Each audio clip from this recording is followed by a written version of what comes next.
Mr O'Meara. Thank you. Thank you.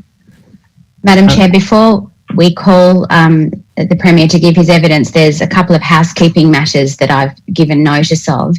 Firstly, there's a need to file over a statement that was tendered yesterday as Exhibit 205.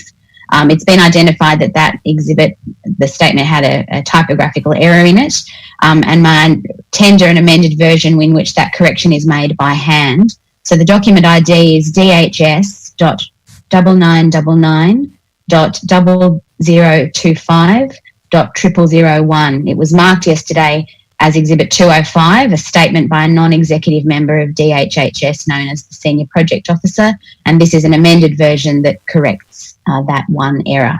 The correction's apparent because it's in handwriting.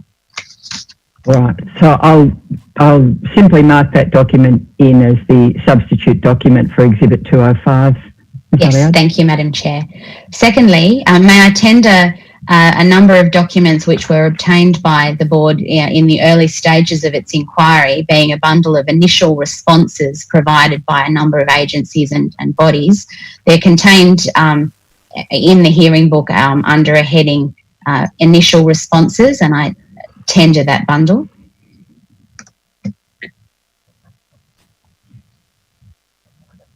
Exhibit 215. May I separately tender an index of those initial responses? It's also contained in the same folder.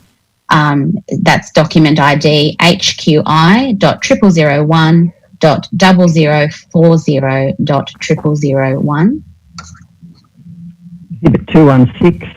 Thank you, Madam Chair. And finally, the board will recall that evidence was given by Emergency Management Commissioner Andrew Crisp about various requests that were made to the Commonwealth for assistance, and may I tender a document that is called a Request for Assistance Register, in which a record is kept of those requests. It's document ID DOJ.501.001.6207. Document 217. If the board pleases. Those are the housekeeping matters, Madam Chair, so I'll invite the Premier to take himself off mute and invite your associate to administer the oath. Thank you. Good afternoon, Premier. I'm assuming you can both hear and see me. Yes, I can, Madam Chair. Thank you. And I understand that you wish to take the oath today for the purposes of giving your evidence, Premier. Yes, Madam Chair. So I'll have my associate administer the oath to you now. Thanks, Madam Associate. Please raise the Bible in your right hand and repeat after me. I swear by Almighty God. I swear by Almighty God. That the evidence I shall give. That the evidence I shall give. Will be the truth. Will be the truth. The whole truth. The whole truth. And nothing but the truth. And nothing but the truth. Thank you, Premier. If you could put the Bible down now and I'll hand you to Ms Elliard. Thanks, Ms Elliard. Thank you, Madam Chair. Could you tell the board, please, your full name? Daniel Michael Andrews. And you're the Premier of Victoria. I am, Ms Elliard. You've made a statement in response to a request that was made of you by the board. Do you have a copy of that statement with you? Yes. It's dated the 16th of September 2020. It is. Are the contents of that statement true and correct? They are. I tender that statement, Madam Chair. Exhibit 218. Premier, you refer in your statement to a number of documents, and we understand that some of them aren't able to be produced by reason of their status as National Cabinet documents, but you also refer to a number of documents being documents of the Victorian Cabinet, to which you've had regard and which you wish to have incorporated in the evidence that you're giving to the board today. Is that correct? Yes.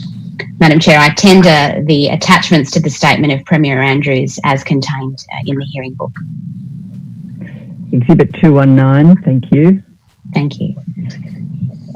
Premier, I wanted to ask you first some questions about the state of affairs that existed prior to 27 March when the decision was taken by National Cabinet to establish a program for mandatory quarantine for returning travellers. And may I call up, please, Mr Operator, document HQI.0001 1.0033.0058.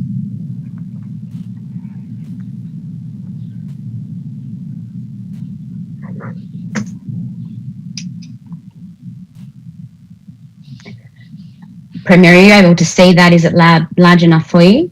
Yes, it is. This is a direction given by the Deputy Chief Health Officer in exercise of powers that were available because of the state of emergency that had been declared on the 16th of March. Yes. And in particular, this is a direction that was issued requiring that returned travellers on and from the 18th of March 2020, as we see in paragraph 4, isolate at home for a period of 14 days after their return to Australia. Yes. And we see, if we go to, perhaps I'll ask Mr. Operator if paragraph 4 could be enlarged for ease of everyone's reference.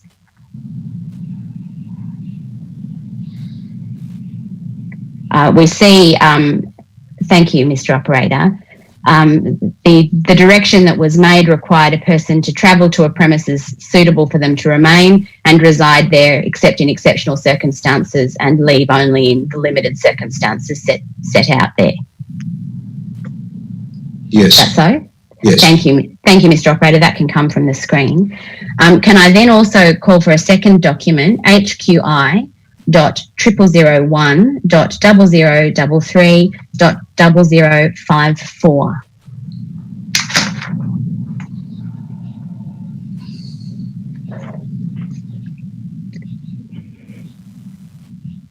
This, as I understand it, Premier, is another direction made by the Deputy Chief Health Officer, which applied to those persons who had been diagnosed with novel coronavirus to isolate at home for a period of 14 days. Yes, I believe it is. And that, as we see from paragraph 3, took effect from the 25th of March 2020. Yes. And as I understand it, whilst there might have been variations from time to time, it's remained the position that those who are in the community and who have been diagnosed with COVID-19 have been subject to a direction in this form requiring them to isolate at home. Yes, that is correct. Unless they required medical care, in which case they've been taken to hospital. Yes, Ms. Elliott. Thank you. Thank you, Mr. Operator. That can come from the screen.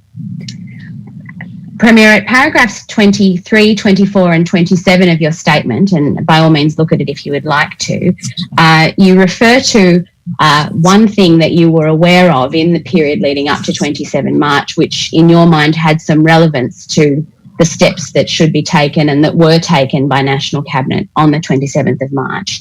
And that is your awareness of reports, at least reports on the 23rd of March by the then Chief Commissioner of Police, that there were instances of non-compliance with the first direction that we looked at, the direction that required returned travellers to stay at home. Yes.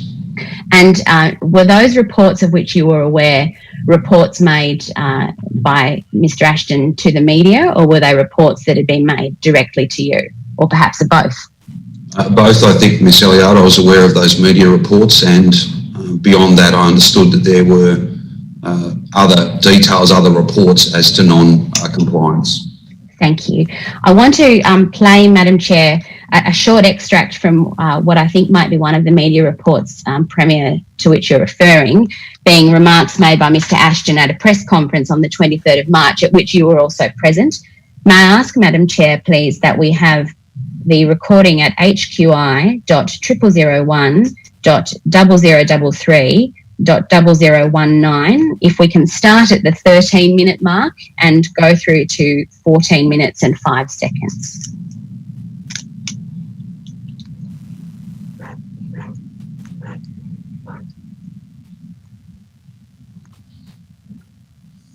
Doing this particular work.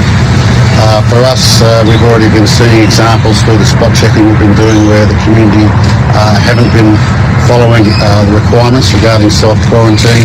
We've had instances where in the spot checks people haven't been at home when they should have been at home, and people that have freely said we're at home for some of the time, other times we're out shopping, we're out doing things. So clearly the message hasn't been getting through to the degree that we really need to see to make sure that we can deal with this health emergency in the proper way. Hence we've had a need, obviously, through the good work of everyone involved in terms of making the right decisions to keep people safe, to up the ante and adopt new measures. And we're in a position now to be able to do the enforcement for that. I should stress that it'll be part of, as well as having dedicated officers to the task, it will be a part of our general patrol work to be making sure that people are complying with these arrangements as well. So in addition to sort of 500, there will be in fact many more when you look at all the patrol work that will be done, including this in their everyday work as well. I should point... Thank you, Mr. Operator. That can stop there. Premier, is that were those the remarks that you had in mind when you refer in your statement to remarks made by the Premier on the 23rd of March? By the Chief Commissioner. I'm sorry, the Chief Commissioner on the 23rd of March? Yes. Thank you. That can come from the screen, Madam Chair, but may I tender that document, please? And as an aide memoir, a transcript of the conference that's been prepared. So I'll tender the document that I've already referred to, and also the transcript, which is HQI.0001.0033.0024, if they could be tendered together. Exhibit 220. Thank you. Premier, I want to take you to some further public remarks that, as we understand it, were made by the then Chief Commissioner 2 days later on the 25th. May I call, please, Mr. Operator, for HQI.0001.0003.0023, and could we start at the 1 minute 24 mark and play until the 2 minute and 29 mark?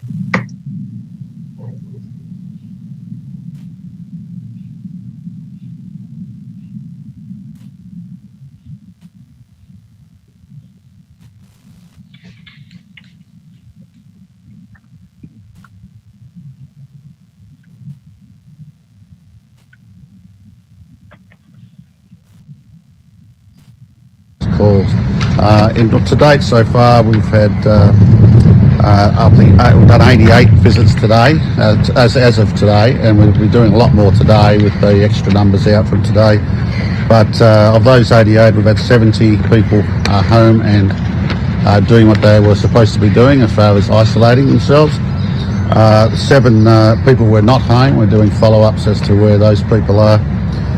We had a couple of people who provided the wrong details to Border Force as to where they were supposed to be going to when they returned from overseas. So we're obviously following those up as well.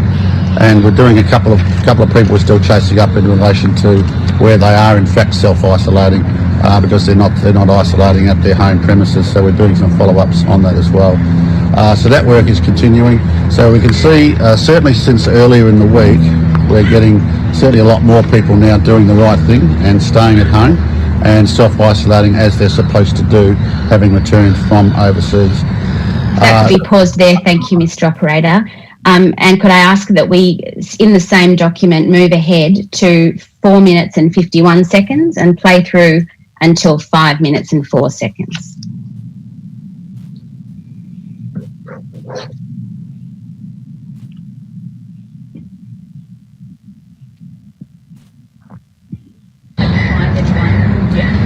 We haven't found anyone yet because people that we have found that haven't been complying, haven't quite understood it, haven't got it, deeply apologetic, and they're doing the right thing now. So we've applied the common sense principle to that.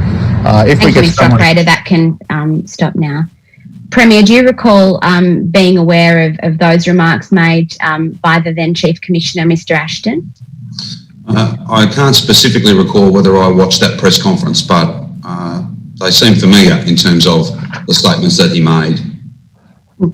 And what I want to suggest emerges from that is, firstly, at least in the sense of the evidence or the comments made by the Chief Commissioner, an observable improvement in compliance rates between the 2 sets of public remarks that he made. Is that fair? I think that's fair, yes.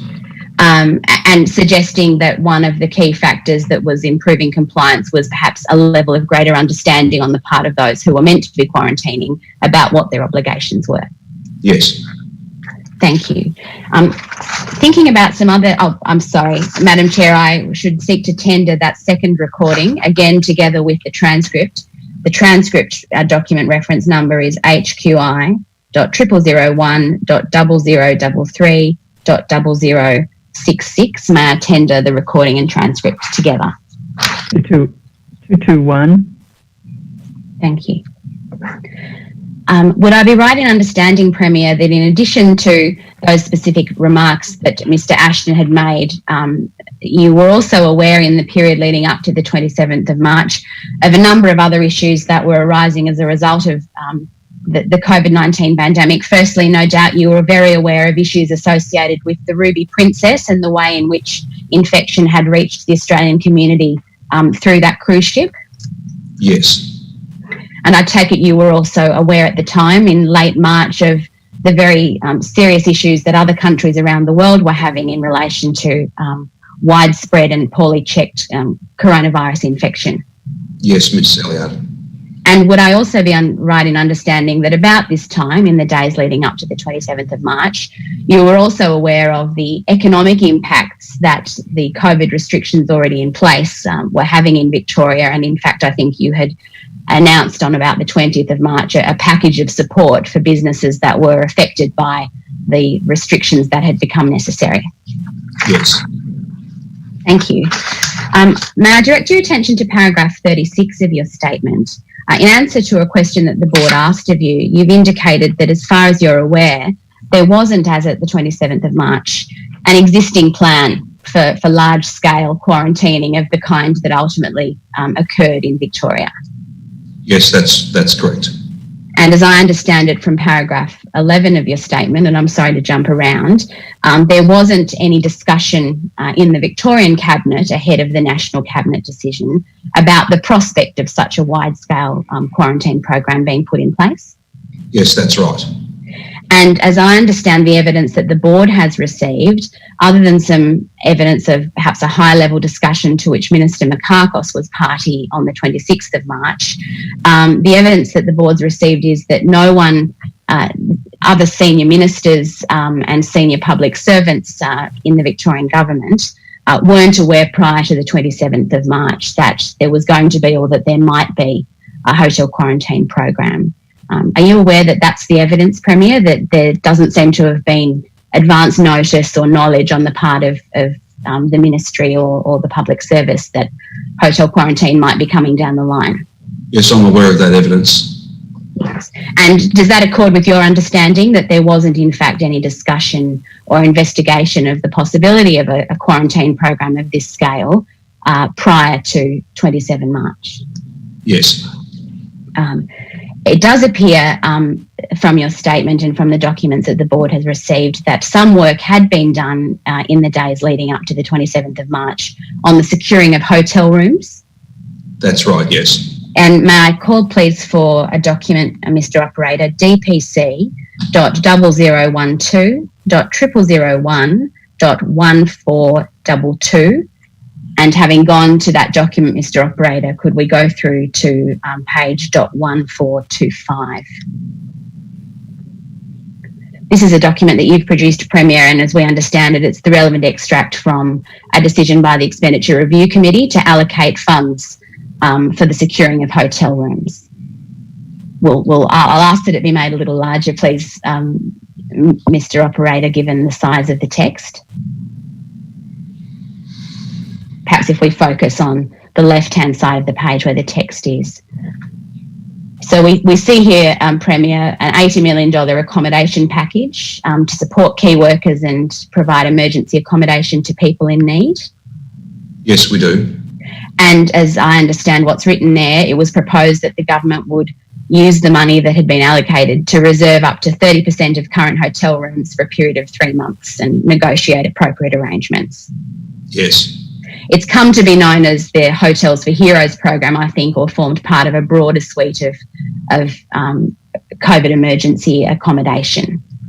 Yes, it has been referred in those terms. Yes. And we see in the green box there towards the right-hand side, there's a heading there to fiscal impact and a reference to it being of benefit to businesses. Yes. And would I be right in understanding that that was because it was recognised that funding allocation of this kind was going to serve a dual purpose, securing appropriate accommodation and supporting a sector that was particularly affected by coronavirus restrictions? Yes. Thank you, Mr. Operator. That can come from the screen. Prior to the 27th of March, Premier, had you been given any specific advice about the powers that were available to the Victorian Government to detain people for the purposes of quarantine? I'm not certain that I had received any specific advice, Ms. Elliard, on that question, other than a general understanding of the provisions of the Public Health and Wellbeing Act. Thank you. Had you sought or received any specific advice on what would be involved in setting up a quarantine program beyond the room? So what I might call the broader logistics of such a proposal. No. Thank you. May I turn then to the question of how the decision for hotel quarantine came to, or designated locations quarantine came to be made, and perhaps direct your attention to paragraphs 12 and following in your statement, Premier. You refer in those paragraphs to receiving a brief on the morning of the 27th of March from the Department of Premier and Cabinet, and perhaps I'll ask if the relevant portion could be brought up, Mr. Operator. DPC.0001.00230, but then we'll go to 0231, please, Mr. Operator, in the document.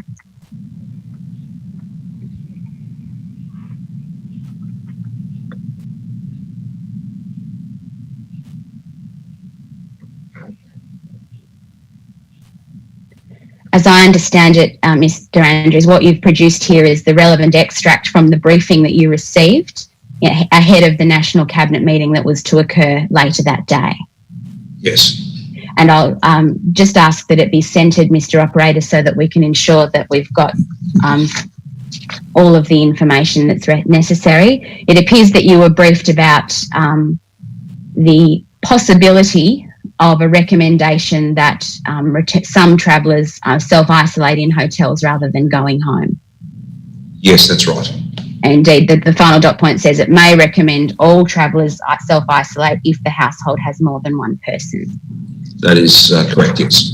And then, thank you very much, Mr. Operator, that can come from the screen.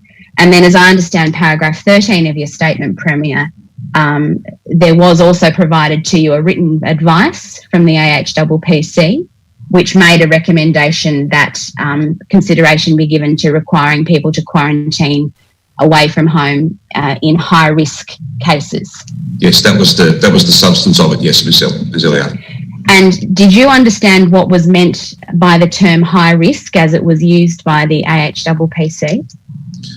I think there was some explanation as to that, but of course these would inform a meeting that would occur later on that day. I can't be certain that I had a precise understanding of what that term meant before the meeting. Did you have your own views as at this time of what high risk meant if we're thinking about returned travellers coming from places where there might have been coronavirus infections? Yes. What was your own view of what we might describe people as high risk? Anybody returning from a country with little or no public health response, community transmission, posed, in my judgment, a very serious risk, perhaps even an unacceptable risk for community transmission here. And I think the circumstance that we confronted at that time, with the vast majority of cases coming from overseas, that would have informed that view. So that was your personal view that you held as at the 27th of March? Yes. Thank you. We've been provided with a copy of the relevant extract of the minutes of the National Cabinet meeting at which the decision was made. And you refer to this at paragraph 14 of your statement, but may I call up, please, Mr. Operator, DPC.0001.6001.6117, but if we could go to .6123, Mr. Operator, in the document.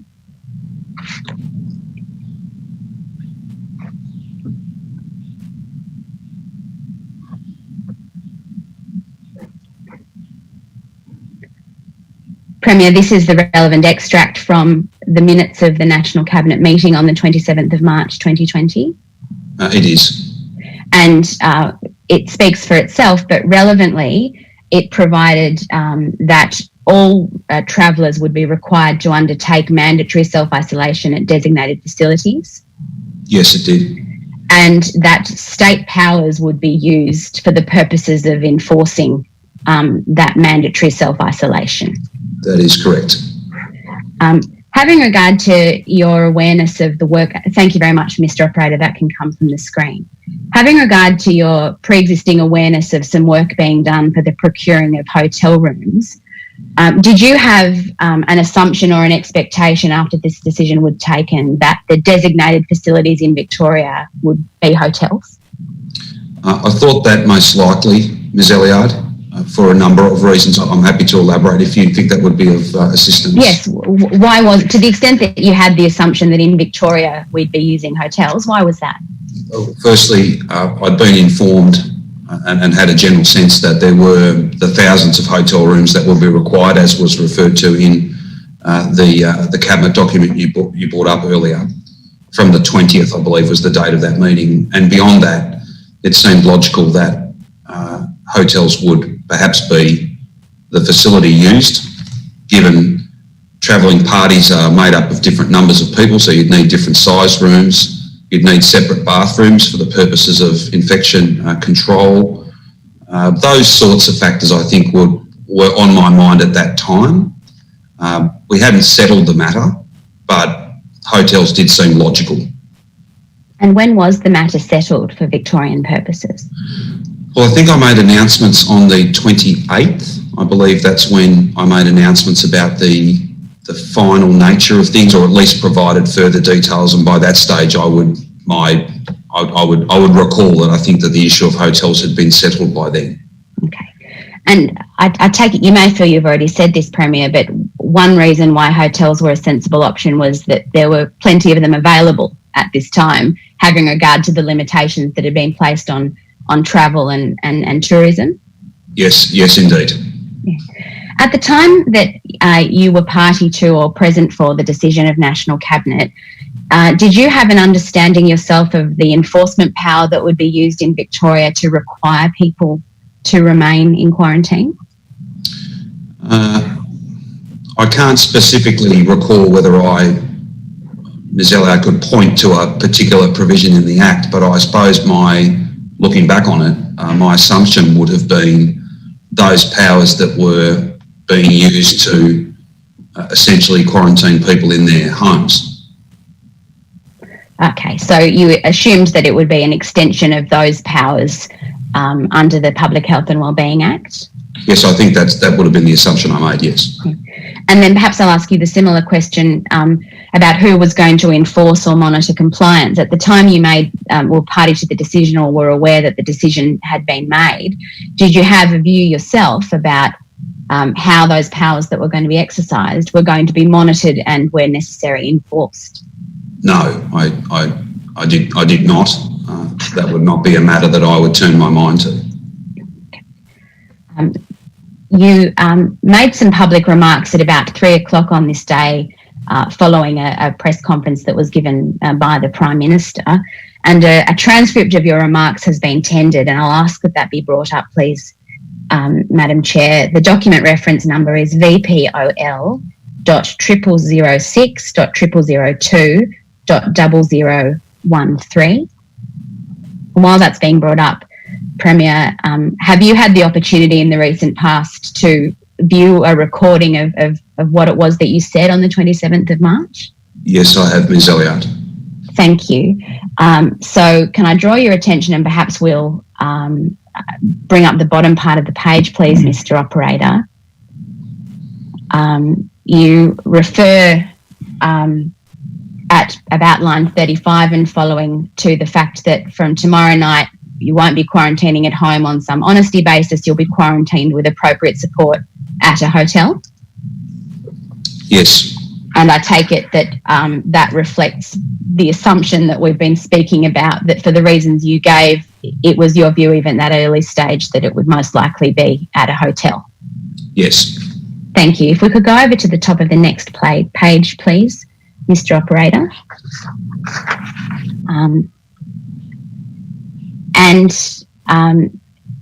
You refer to the fact that you'll be making fuller briefings in the future, but if I can draw your attention to the third line down towards the right-hand side where you're recorded as having said, we've been working on this for quite some time, and you go on to speak about the resource that's available and the fact that it would not just be an appropriate health response, it would also be about repurposing and helping people back into work. When you said there, we've been working on this for quite some time, did you have in mind the work that had started as a result of the ERC submission and the $80 million? Yes. Did you have anything else in mind about the work that had been being done for the purposes of a quarantine program? Not that I specifically recall, no. Because the evidence that the board has received, and as we've touched on, is that in circumstances where the possibility of large-scale quarantine hadn't been canvassed before the 27th, there wasn't really much that had been done beyond the room allocations to prepare for the challenges of such a program. Would you accept that? Yes, I would accept that. Yeah. And so really what was confronting Victoria at that time was a very substantial logistical undertaking to stand up a complicated program within about 36 hours. Yes, I think it could be fairly described as an unprecedented set of circumstances. Yes.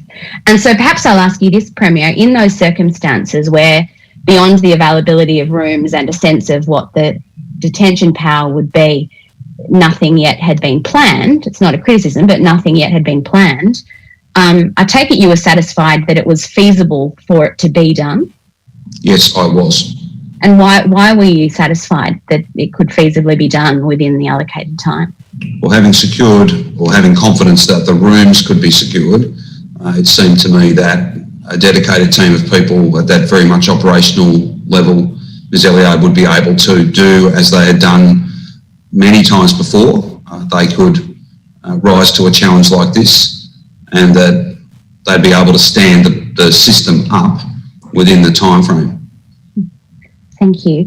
A little bit further down on the same page, around about line 15, if you look at the numbering on the far left-hand side, Premier, you're recorded as saying police, private security, all of our health team will be able to monitor compliance in a much easier way. And that's a reference to the fact that people will be in hotels.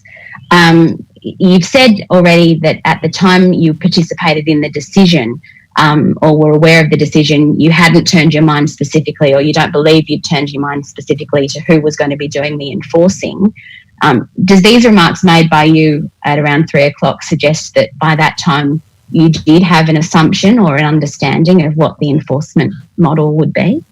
I have given this quite some thought, Ms. Elliott. I'm not certain why I mentioned police, private security and our health team, those three groups of people, and not a fourth or a fifth group. I think I go on shortly thereafter to talk about the fact that it had not been settled, but on the specifics, I can't clarify for you or outline for you why I chose those three groups. I'm afraid I have tried to search my recall of this, and I simply can't. I can't provide you with detail as to why they're mentioned and others aren't. So I take it from that answer, Premier, that you can't recall what precisely was in your mind about the enforcement model, if I might use that expression, at the time you made these remarks. Yes, I cannot recall that. Thank you. That can come from the screen, Mr. Operator. I want to draw your attention, Premier, and indeed you may already be aware of some of this evidence, to some documents and evidence that the board has obtained about other people's understanding of what the enforcement model might be, or that might suggest a level of understanding. Firstly, could I call up, please, document DPC.0028.0001.0001?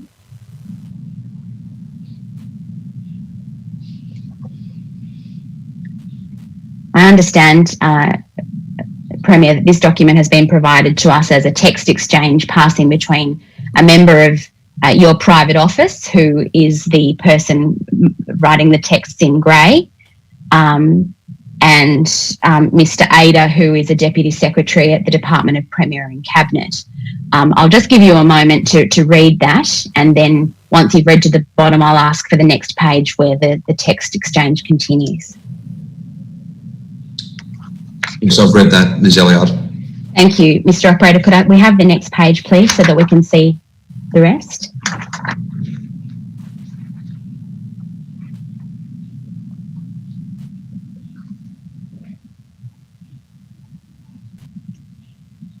Yes, I've read that, Ms. Elliott. Thank you, Premier. We'll go back to the first page, please, if we may, Mr. Operator. This, as I understand it, is we can see the time stamping. It's 19 minutes past 1, which, as we understand from other evidence, would have been quite shortly after the conclusion of the National Cabinet meeting. Does that match your recollection? Yes, it does. And there's a reference here, we will need something on food and security for people in hotels. And the discussion goes on. It appears that it's partly about whether the program would start that day or the next day. But does this email, we will need something on food and security for people in hotels, suggest any decisions being made by you or in your private office about what the model was going to be? I think my answer is no. I think it identifies that there's a need and that those matters have not yet been finalised. Not at that time anyway, Ms. Elliott. Would it have been within your private office that decisions of this kind would have been made about the model that was going to be adopted for the program? No, they're very much indeed, they're a deeply operational matter that would not be determined by my office or indeed by my department. I would say that would be out of character. We have emergency management structures and agencies for exactly those purposes. Okay, so it does appear, though, that relevant matters, or what this member of your staff perceived as relevant matters, were being raised with Mr. Ada. I think for the purposes of what I would be announcing, that's what I read this to mean, not so much to be determining them. Thank you. There's a reference in the blue writing to Simon. Do you think it's likely that Simon might be a reference to Mr. Femister, the Secretary to the Department of Jobs, Precincts and Regions? Yes, I think that's likely, more than likely. Thank you, Premier. Thank you, Mr. Operator. That can come from the screen. I next want to draw your attention, Premier, to some text messages.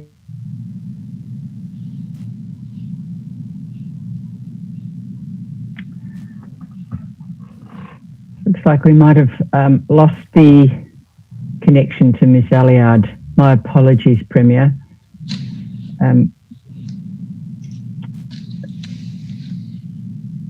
If you just bear with us for a moment. I'm sure what will happen is Ms. Alliard will disconnect and then reconnect again.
My apologies again, Premier. I'm just trying to establish as to whether or not it's likely to be a minute or two.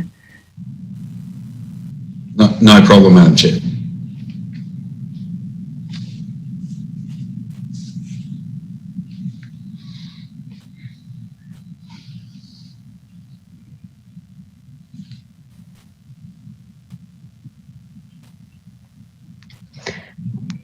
Thanks, My apologies, Madam Chair. My apologies, Premier.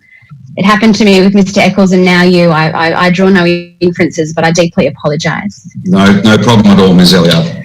Thank you. I was taking you to some documentation produced by Mr. Ashton, and could I ask that the document be brought up, please? It's VPOL.0005.001.0140.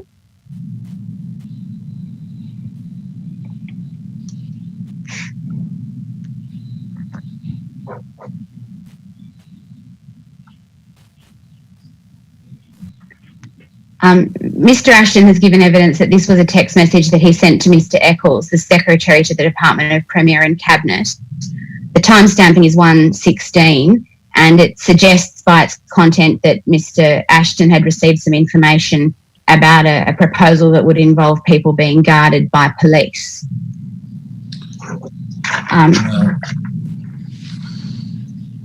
Are you aware at about this time, 16 minutes past 1, of any such proposal? I'm sorry, Ms. Elliott. I'm trying to. Oh yes, I see it. Guarded by police for 14 days. So yes, that is what it seems he's saying. And no, I wasn't aware of a proposal at that time. Okay, thank you. That could come from the screen, Mr. Operator, and could we have in its place VPOL.0005.0244?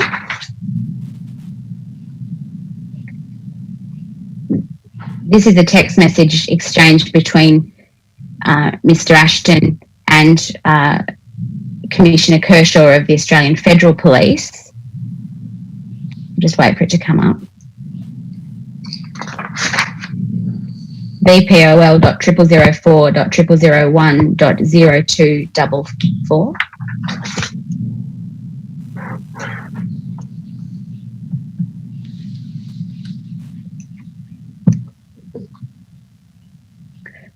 Perhaps I'll put the content to you, Premier, while we're waiting. The text messaging suggests that within a very short period of time after the sending of that message that we've just looked at, Mr. Ashton had come into the possession of information suggesting that it would be private security guarding at the hotels. And it appears to have been informed or drawn an inference that that was an arrangement that had been made by the Department of Premier and Cabinet. If I can draw your attention to the second green box there, which is a text sent at 1:22. Perhaps I'll ask that it be enlarged a bit, please, Mr. Operator.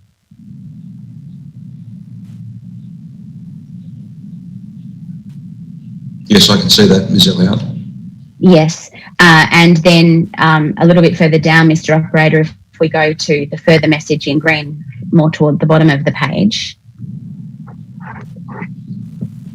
there's a reference there at 1:32 to Mr. Ashton, apparently at that time having an understanding that it was a deal set up by the Department of Premier and Cabinet. Same question again. Are you aware of any such proposal having been agreed upon at about 1:30 that private security would be used for the purposes of enforcing mandatory self-isolation? No, Ms. Elliott. Are you aware of any circumstances that might have been a basis for Mr. Ashton to have received that information or received that impression that a decision had been made? No, I'm not aware of anything personally that would have given rise to Graham Ashton drawing those conclusions. Thank you. No. That can come from the screen, Mr. Operator. The board has received evidence, Premier, from Minister Neville and Mr. Ashton that they each had an understanding by about 2:00 when they were in a meeting with Mr. Crisp, the Emergency Management Commissioner, that there had been a decision taken already and that the decision was that private security would be used. Are you aware of that evidence that they've given? Broadly, yes. Yeah.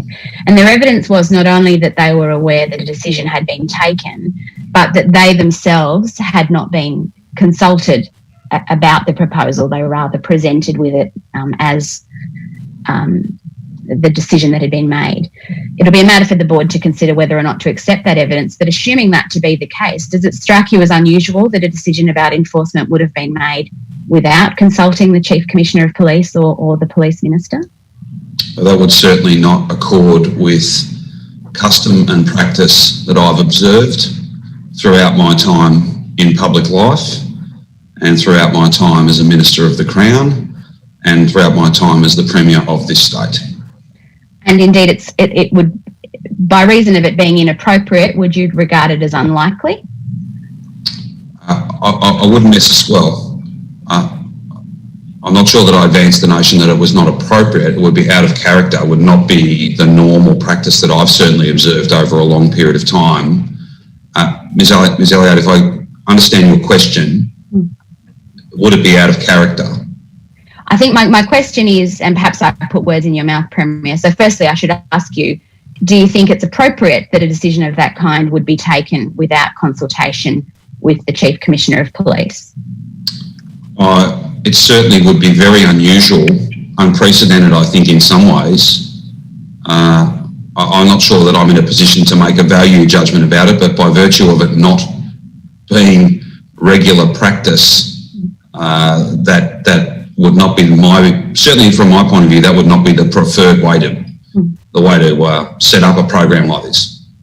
And so may I take it that, having regard to your experience, you would expect that ordinarily the views of the Chief Commissioner of Police would be sought before any decision was reached about the form of enforcement to be used in a program such as this? That's certainly my experience. And would you also say that a view once expressed would likely carry some weight in any decision making about what the enforcement model would be? Certainly, yes. Thank you. May I turn to a different set of questions about the reasons why the decision was taken and its implications, that being the decision to have a quarantine program? Yes. Would I be right in understanding that the objective of the program that was agreed to by National Cabinet was to prevent the transmission of infection from returned travellers to others in the community? Yes. And thinking particularly about Victoria, the purpose of implementing the program in Victoria was to prevent such transmission within Victoria. Yes. And it was your assessment, as I understand your statement, that at this time, on the 27th of March, you foresaw a significant risk to the Victorian community if returning travellers who were COVID positive transmitted the infection to contacts and beyond into the community. Yes, I did. Yeah. And it appears that that objective of preventing such transmission was proposed by National Cabinet to be dealt with by means of mandatory self-isolation in designated facilities. Yes. Did you yourself, on this day, give consideration to the possibility of other less extreme measures, such as, for example, beefing up the monitoring of people who were isolating at home? I'm sure I would have turned my mind to those matters, Ms. Elliott, but I think in some respects the notion of having a very large group of people in a more concentrated environment would make compliance and enforcement from at least in a policy sense, an easier task. The other thing as well, of course, to note is that we couldn't be certain how many people actual Victorians who were in Victoria who had not travelled, who might become positive. So it seemed an appropriate response to a very significant risk at a time when we were trying to buy time to prepare our health system, and a time when we were expecting that things would unfold much like they had in some other parts of the world. I understand. Thinking about the particular legislative context in Victoria where the Charter of Human Rights and Responsibilities provides for certain mechanisms and considerations, did you think about that particular Victorian context and the extent to which it might affect the way in which the National Cabinet decision could be implemented in Victoria? No, I didn't turn my mind to the Charter, but many of the issues that are contemplated in the Charter would have been important to me, I think. So would it be fair to say, and perhaps picking up the language of the press conference that we've looked at, that it was your assessment that it would be too risky to rely on people self-isolating on a, quote, honesty basis? Yes. It would be less risky to have a model of quarantine in designated facilities? Yes. And so I take from that your assessment was that rather than leaving responsibility for isolation and avoidance of transmission on individual travellers, the government would assume responsibility for ensuring isolation by requiring people to stay in particular places. Yes. So I think that's not precisely what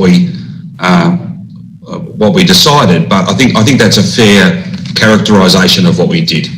It's the effect of it. We're not going to place the responsibility on individuals. We're going to assume that responsibility. We'll give them somewhere to be and we'll keep them there. Yes. And so would you agree with me that then, having assumed responsibility for the risk that might otherwise be posed by infections, government also assumed responsibility for managing that risk in the quarantine setting? Yes, I would absolutely agree with that. Would you agree that the government assumed responsibility for making sure that people were at least as safe in the hotels as they would have been at home? Yes. And would you agree that the government assumed responsibility for ensuring that the community was at least as protected from infection risks as they would have been if people were isolating at home? Yes, I think that's fair, yes. Yeah. And would you agree that you've mentioned the benefits that flow in compliance terms, perhaps from people being in a large facility altogether, but putting a whole lot of people who may or may not have the disease in close proximity to each other creates its own risks too, doesn't it? Yes, it does. So the risk that they might expose each other to infection, for example? Yes. Or the risk that that the workers who are needed to come in to resource and manage a quarantine program might be exposed to infection. Yes.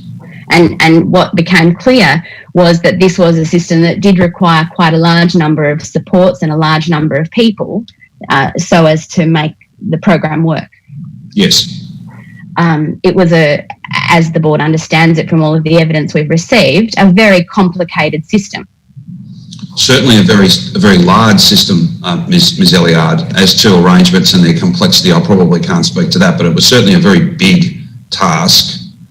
And whilst some of those risks can be mitigated, they are very, very significant issues. Do you think on the 27th, when forming your own view that this was an appropriate process for Victoria, you had a sense of how large it was?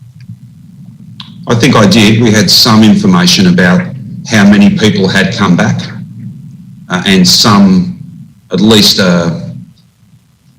difficult to be definitive about exactly how many will come back, but we had some sense of that, and we thought we had the sufficient stock of rooms.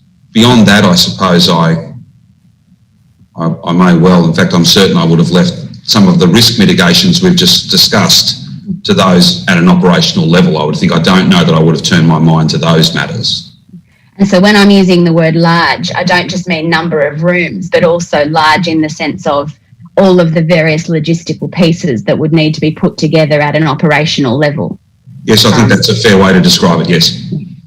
And would you agree that, having regard to the fact that the government had decided to take on this approach and quarantine people, the government from the 27th of March had the responsibility to identify and plan for all of those risks that we've been talking about? Yes. Would you also agree with me that a hotel-based quarantine model is costly? It's costly in human and in dollar terms? Yes, it is. Costly in the sense that it's a very significant imposition on those who are required to go into the program. Yes, it is. And with potentially significant limitations on their capacity to go about their ordinary lives, and the potential for any pre-existing vulnerabilities to be exacerbated. So it's costly in the sense of the demands that it places on people. Yes, it is. But it's also expensive in dollar terms. when one considers the cost of hotel rooms and the costs of all the other ancillary services that are required to make the program work. Yes, it is a considerable expense. Would we be right in understanding from the press conference that you gave on the 27th of March that, at least to some extent, the cost, particularly the cost of hotel rooms, was one of the reasons why this was a good option, because it was going to be making use of the hotel rooms and potentially providing some work for people who'd been displaced by COVID restrictions? Ms. Elliott, you, I think, spoke in terms of perhaps multiple benefits earlier on. So I think that there was potentially and likely a multiple benefit. The other point I would make is, as I look back on that time, even at $80 million, which is a substantial amount of money, the costs associated both in lives, liberties and finances of widespread community transmission and this wildly infectious virus running as it had in so many other parts of the world, I dare say they were considerable factors for me and for us at the time as well.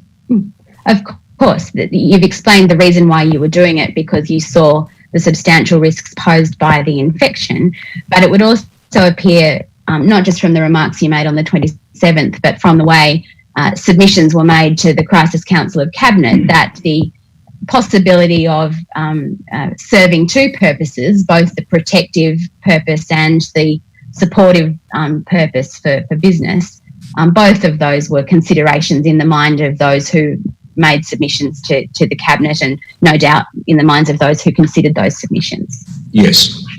So, for example, if one goes to a submission that was made to the Crisis Council of Cabinet on the 8th of April, Mr Operator, that's document DPC.0001.0001.0733.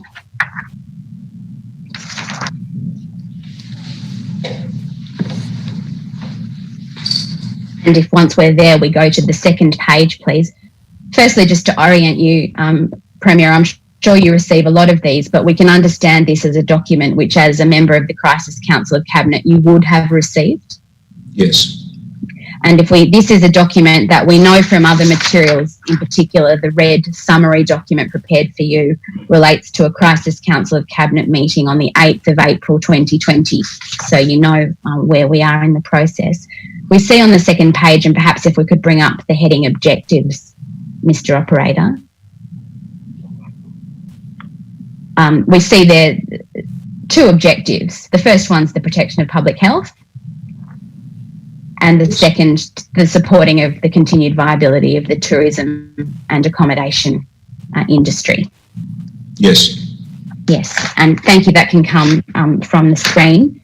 And then if we go a couple of months later to a document that was put to the Crisis Council on the 4th of June, could we have please document DPC.0012.0001.0356?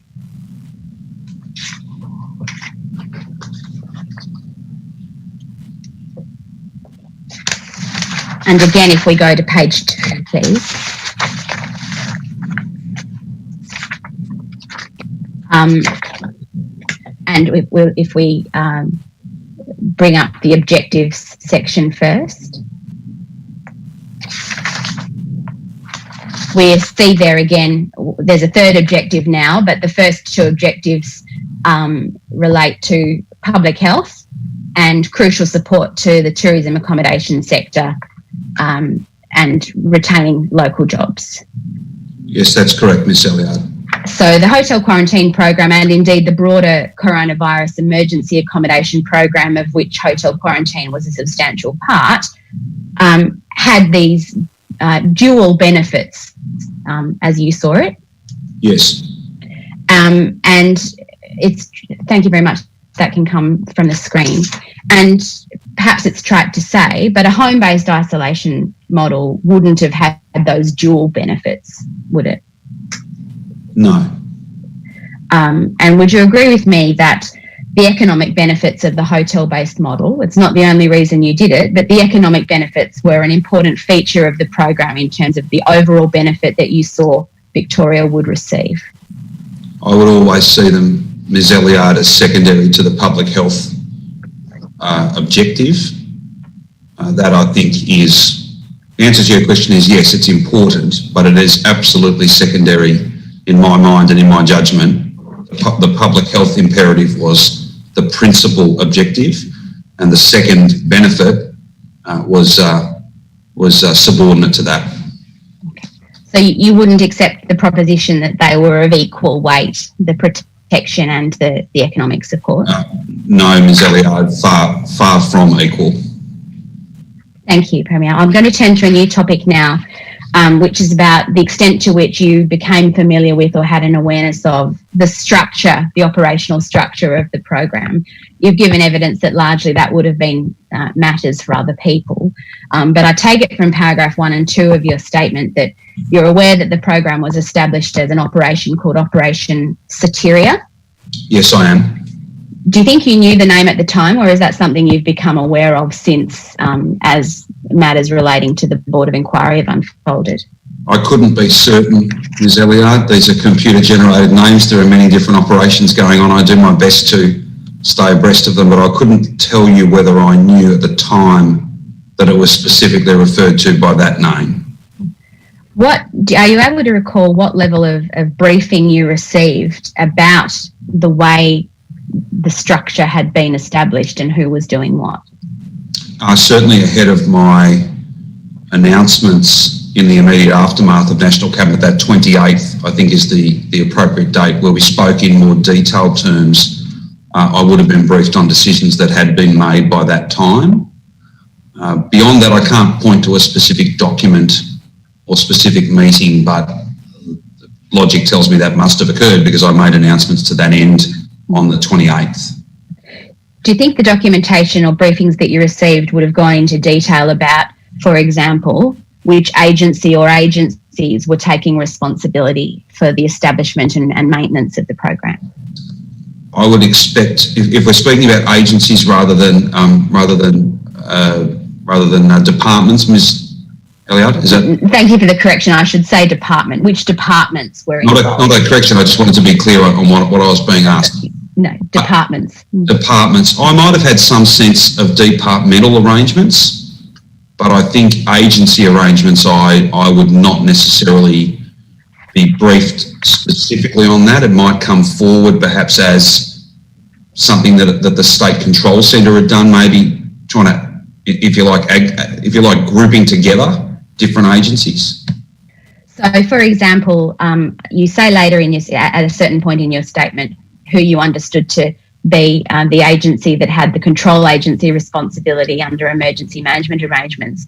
Do you recall when or how you became aware that there was a control agency with responsibility for this particular operation, namely the hotel quarantine program? Beyond my statement, I can't speak necessarily to, as I said, a specific document. And I suppose it relates to the time frame. Very early on, I can't speak to that, but then these matters became formalised as they were the subject of Cabinet submissions, the one you've just taken me to, I think, from the 8th. Yes. So I'm going to take you to a document and ask you if you recall seeing it or any earlier iterations of it.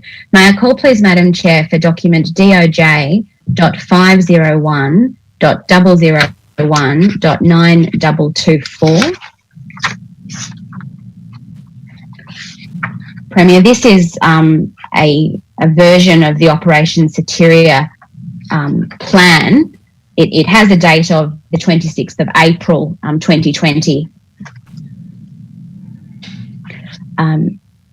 Just showing you the front page there, Premier. Are you able to say whether this is a document that you've seen before?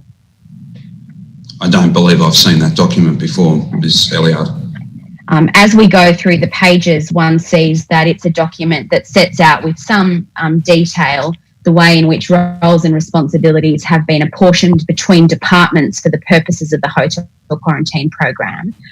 Would you ordinarily expect to receive documentation of this kind in your capacity as the Premier?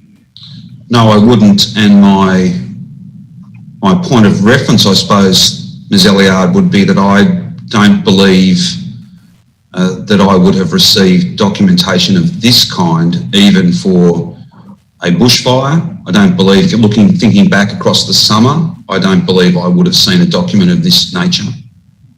Okay. Thank you. Can we go through to page within that document 9229? So dot 9229, please, Mr. Operator. I'm drawing your attention to the section in the document dealing with governance, Premier, and I'm conscious that you've said that you don't believe you've seen this and it isn't a category of documents that you would ordinarily expect to receive. But we see there, perhaps we'll make it a little bit larger, Mr. Operator, for the benefit of everybody's eyes. If we can focus on the governance section, 2.1. Yes. There's a reference there to the operation being led by the Deputy State Controller working to the State Controller Health to give effect to the decisions and directions of the Public Health Commander and the Enforcement and Compliance Commander. And there's also reference to support agencies. Thinking about your experience in other kinds of emergencies, including bushfires, Premier, are you aware in general terms of the concept of control agency and support agency for emergency management purposes? Yes, Ms. Elliott. So they're terms that have significance for you. You understand that there's a relevant distinction between them? Yes. Thank you. If we go to the next page in the heading 2.2, organisational structure.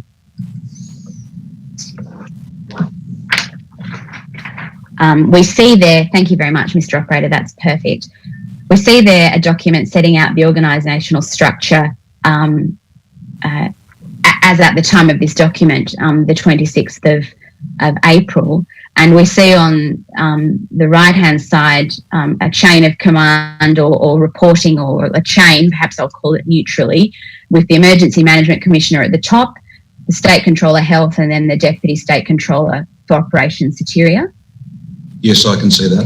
And then across to towards the left-hand side, there's the COVID Accommodation Commander, DHHS, and there's a link with dotted lines to Enforcement and Compliance, and then on to Public Health Commander and up towards the Chief Health Officer. Yes. So assuming this represents the structure that was in place, there isn't a direct line, for example, between the Chief Health Officer and the State Controller. There's a mechanism linking them, but this doesn't appear on its face to contemplate a direct line between those two positions. No, it doesn't. And are you aware, Premier, of the State Health Emergency Response Plan for Victoria? I am certainly in broad terms. Yeah. And are you aware that one of the features of that plan is what I'm going to call a presumption or an assumption, although by no means a hard and fast rule, that in the case of a health emergency, it would be the Chief Health Officer who is the State Controller for Health? I am aware of that presumption, as you put it, yes. Yeah. And you're also aware that wasn't the approach that was taken for the purposes of the public health emergency in Victoria this year. Someone else was appointed as the State Controller for Health? Yes. And are you aware of the opinion of the Chief Health Officer, which he's given to the board in the course of his evidence, that in his view it would have been appropriate, or I think his words might have been not inappropriate, for him to have been the State Controller Health? Ms. Elliott, I'm aware of that evidence. I'm aware of that view now. I was not aware of that at the time when I think these matters were live, as it were. And of course, one obvious effect of the Chief Health Officer being the State Controller for Health is that he would have had a direct role being reported to and with the capacity to deal directly with the person holding the position of Deputy State Controller for Operation Soteria. You could certainly argue that, yes. Yeah, yes, thank you. Could we go down to the bottom of that page, please, and the heading 2.3, Mr. Operator?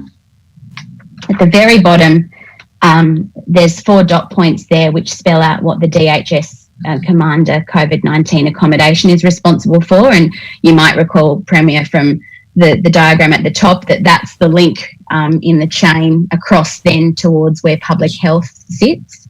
And there are those 4 dot points there. Is that consistent with your understanding that DHHS in Operations Tyria, whether particularly through this role or more generally, had those responsibilities in the dot points? Yes, certainly at that point in time, I would think so, yes. And I'm aware, and we'll come in. I'm sorry, I'm aware that later on arrangements changed. Yes. But thinking about late April 2020, these matters rested with DHHS. I can't be certain, Ms. Elliott, I'm just trying to be as accurate as I possibly can be. I can't be certain that that's an exhaustive list of the things that the entire department did. But no, and I don't suggest that it is, but it's an inclusive list of their responsibilities. Yes. Including relevantly the 3rd dot point, ensuring a safe detention environment at all times. Yes. As we understand the evidence, Premier, one of the changes that was made to government and ministerial arrangements to reflect the demands of the COVID-19 pandemic was not just the reorganisation of Cabinet to form the Crisis Council of Cabinet, but a corresponding change in the way in which the secretaries of departments were given responsibilities and reported on those responsibilities as they related to COVID-19. Yes. And we understand that was called the mission. I've gone back. The EMCC. Yes. Yeah. And you were, by reason of that arrangement, being reported to directly by a number of mission leads within departments, as well as them having a reporting line to their own minister. Is that right? Yes. Yes. And in that capacity, the special arrangements that were in place for COVID-19, would you have expected, or did you receive a higher degree of operational detail about matters relating to COVID-19 response than you would ordinarily get as Premier?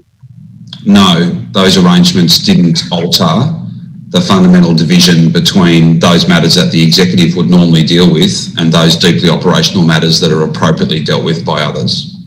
So although you had a more direct line to some secretaries and they had a more direct line to you, that wouldn't have altered the extent to which you were given operational information about how, particularly for our purposes, the quarantine program was being run?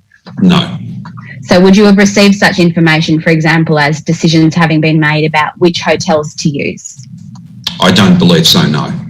Would you have received information about decisions that had been made to allocate a particular hotel as a place which would be called a hot hotel at which everyone who tested positive would be located?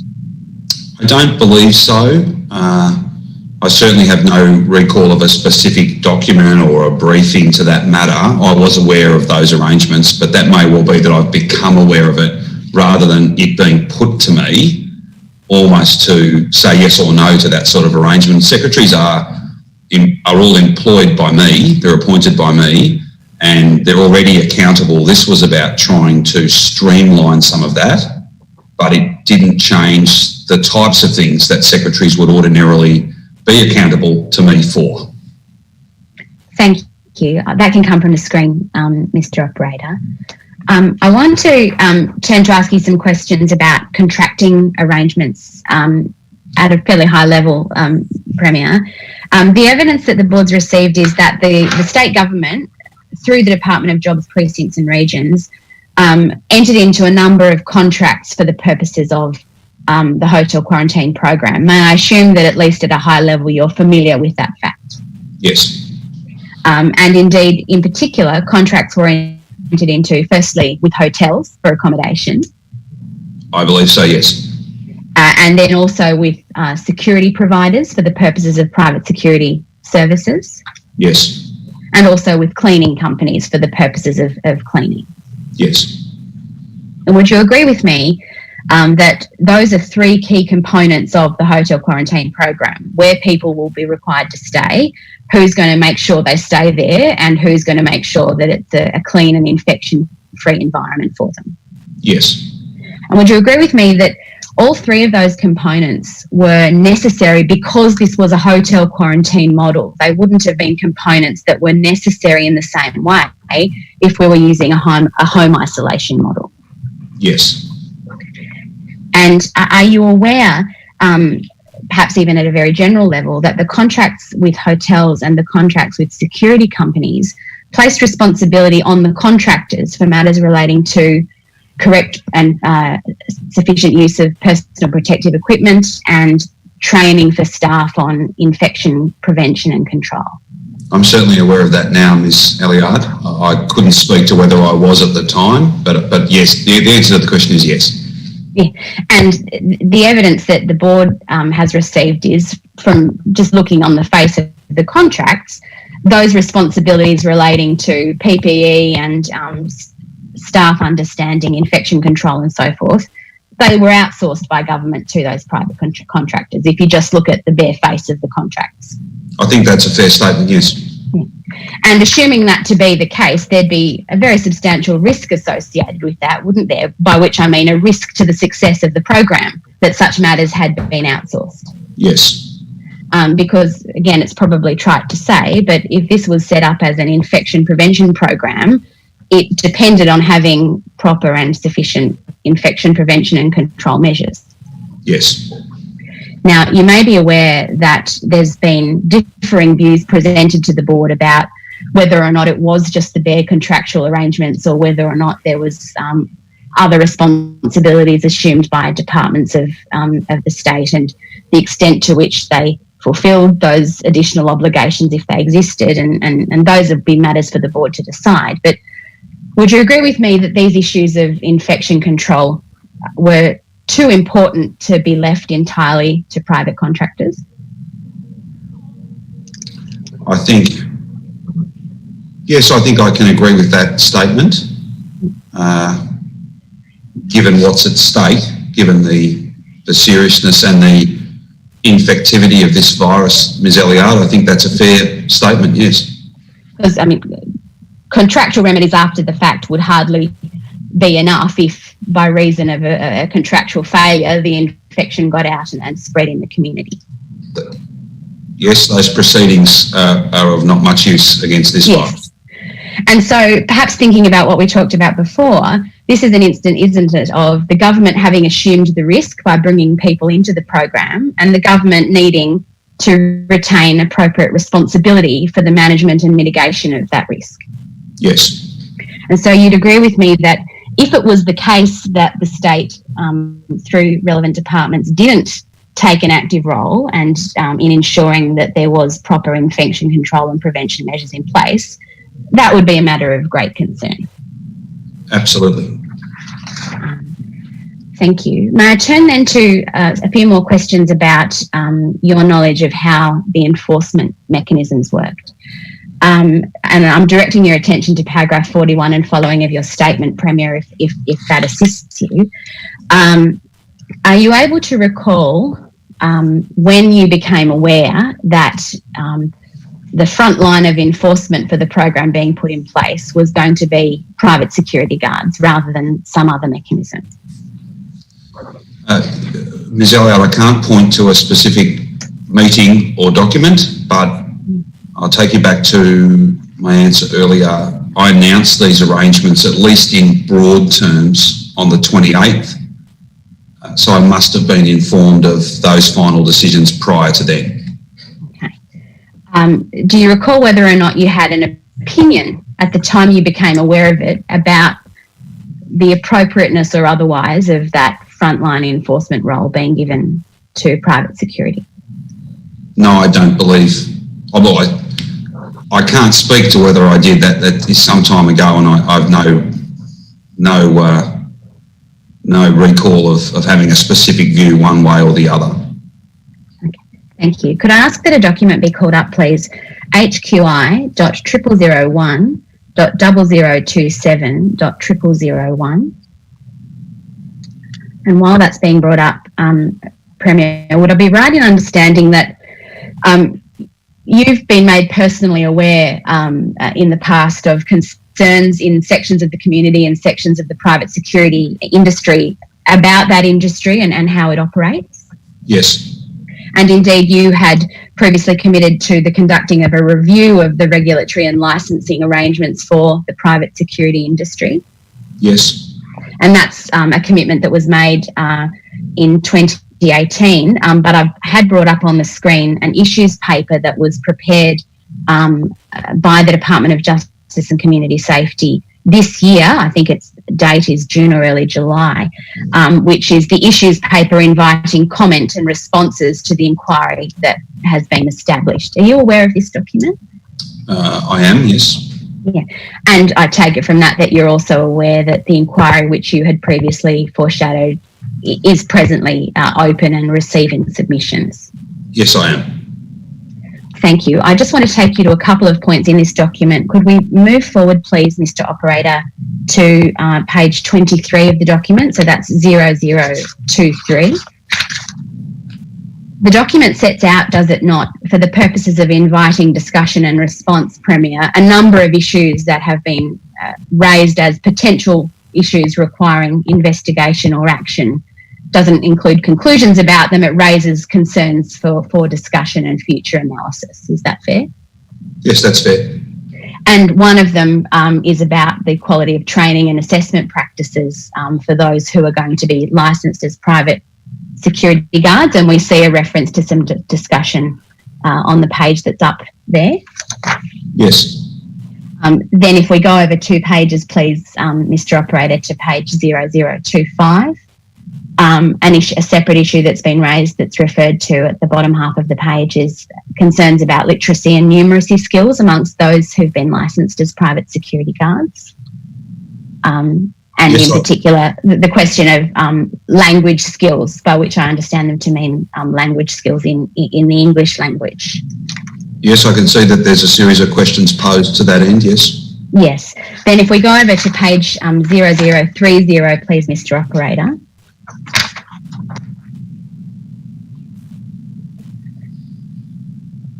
There's a heading there, industrial relations issues, and over the succeeding pages, a number of separate issues that had been plainly brought to the attention of those preparing this paper about the basis on which security guards are engaged and the existence of sham contracting or otherwise unfair arrangements for those working as security guards. Yes. And I take it that at a high level you were aware of those concerns and they sat behind your decision that a review of this kind should occur. Yes. Yeah. Thank you. Could we just look at 0033? A particular issue still under the industrial relations heading related to the underpayment of wages and superannuation. I take it you were aware that that was one of the issues that was or is of concern to some sections of the industry and the community. Yes. And over the page, please, Mr. Operator, to 0034, concerns about cash in hand payments as a feature of the industry. That was a concern, I take it, that you were aware of in general terms. In general terms, yes. Of course. And similarly, concerns about the widespread use of casual labour hire under the heading of job security towards the bottom of that page. Yes. You were aware of that in general terms. Yes. And indeed, there had been a separate labour hire inquiry, had there not, which had included in its final report issues about the issue of insecure work and the practice of subcontracting in a range of industries, not just security. Yes. Thank you. That can come from the screen. Premier, the evidence that the board has received is that the hotel quarantine program required and used literally thousands of private security guards. Are you aware of that? I have become aware of that evidence, yes. And the evidence is that a very substantial majority of them were engaged via subcontracting arrangements underneath head contractors. Are you aware of that? Yes.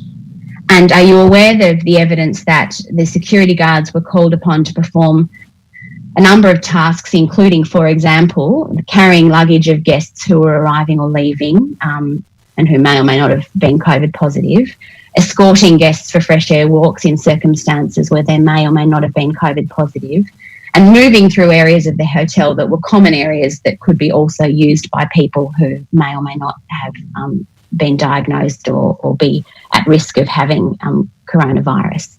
Are you aware of that evidence about the general nature of the duties that security guards performed? Yes, I am. there's a substantial risk to the success of this program as an infection control program, I suggest to you, that's associated with such heavy reliance on a private security workforce, having regard to some of the issues that arise about that workforce and how they're hired and remunerated. Do you agree with that? Yes, I think that's a fair conclusion to draw. And again, that's a risk that particularly arose because of this being a hotel-based rather than home-based quarantine mechanism. Yes. And so would you agree that it was a risk for the government to manage as part of, and I'm quoting from paragraph 43 of your statement, Premier, it was a risk for the government to manage as part of its response to a public health emergency caused by a highly infectious virus? Yes. Thank you. On the topic of how work was done in the program, may I ask you some questions, please, about the extent to which you were aware of the availability of the ADF to assist Victoria in its coronavirus responses? And I can direct your attention to paragraph 46 and following in your statement where you answer some questions about this. Firstly, perhaps generally, and by reference to the experience that you'd had in other emergencies, including bushfires, I take it that you're aware in a general sense, Premier, of the variety of roles that can be played by the ADF where they're made available to support emergency management responses and planning in Victoria. Yes. And indeed, as I understand the evidence from Mr. Crisp, partly by reason of the bushfire summer, ADF officers have been present in the State Control Centre and assisting, particularly in relation to strategy and planning since the bushfire period. Yes, I think I first requested them to assist us between Christmas and New Year. I think they've been here for quite some time, some of them. And at paragraph 47, you make the point that your awareness about the potential availability of the ADF to assist, particularly with the quarantine proposal, was that availability would be where it was necessary and according to need. Is that right? Yes. And so that's got two components. Firstly, if it was needed in the relevant state. Yes. And then secondly, it's a finite resource, so if there were multiple demands, it was going to be apportioned according to who needed it the most. Was that your understanding? Yes. I tendered before you started your evidence today, Premier, a document that's a register of the requests for assistance that were made by the Emergency Management Commissioner to the Commonwealth for ADF assistance in relation to what I'll call generally COVID-19 responses. Is that a document that you've seen? No, I don't believe I have. Mr. Crisp gave evidence that there were multiple requests made by him for varying forms of assistance from the ADF to assist Victoria in its COVID-19 response. Are you aware in general terms that requests were made by him? Yes. And that requests were granted by the Commonwealth and various forms of ADF support was provided to assist Victoria in its COVID-19 responses? Yes. You say at paragraph 49 and 50 of your statement that you're not yourself aware of offers being made by the ADF. The board has heard evidence that on the 27th of March in the initial planning meeting that occurred at the State Control Centre, there was some discussion about the extent to which the ADF would play a role, and the Emergency Management Commissioner, Mr. Crisp, says, and gave evidence that this was his view, that he didn't see that on-the-ground ADF assistance was required at that time. Are you aware of that? Only insofar as I'm aware of the evidence he's given. What was required was not something that I would have been determining, which I think is the sequence of events that you're describing. Okay. So I take it that, yes, you're aware now that he's given that evidence. You weren't aware at the time that he had that view? No, I don't believe I was. Yeah. But do you accept that his evidence is that he did have the view that in the context of being aware of the possibility of seeking support if it was needed and necessary, he formed the view that it wasn't necessary at that time? Yes. Thank you.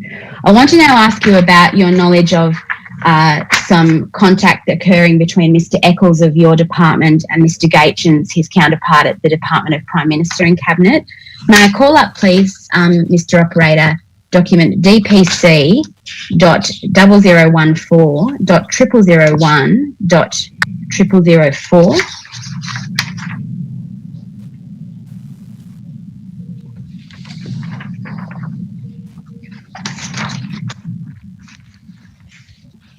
And I'll perhaps give you some context, Mr. Andrews, but firstly I'll ask you, have you seen these emails before? I have seen them only in preparing for my evidence today. Thank you. So Mr. Eccles' evidence is that the context of the email at the bottom, the email to him from Mr. Gaetjens, was a telephone conversation that he recalls that he had, in which he made an inquiry about the potential availability of Commonwealth funds to assist with the costs of private security. So his evidence is that that's the context of a conversation that ranged perhaps over other areas but included that request. And in response to that request, he received the email that we see there, in which Mr. Gaetjens is recorded as saying that New South Wales were receiving ADF personnel, and that he had a view that the Commonwealth would assist in Victoria in a similar way if you wanted to reconsider your operating model. So I take it, Premier, that you weren't aware of this email until you were shown it in preparation for your appearance today. Yes. Were you aware of its contents in the sense of a discussion having occurred between Mr. Eccles and Mr. Gaetjens about the potential way in which the Commonwealth would contribute to the costs of security in the hotel quarantine program? No. In particular, were you aware that there was, well, I should pause there. Mr. Eccles accepted from me that an inference open to be drawn is that the reference to reconsider your operating model is a reference to an operating model that doesn't include ADF. So perhaps to assist you in answering my next question, Mr. Eccles accepted that that's the inference, that the discussion is about a change to a model from one that doesn't include ADF to one that does. Assuming that's what the conversation was about, I take it from your answers that you weren't aware that that discussion had occurred? No, I was not aware of that. Were you aware about the proposition that ADF personnel might have been available if Victoria elected to adopt a model that required them in hotels? No, I had quite the opposite view. You had the view that they weren't available? Again, if it's useful to give you some context, I'm happy to do that. Well, firstly, but just so you had a view that they weren't available. That's yes. your view. And the reason for your view?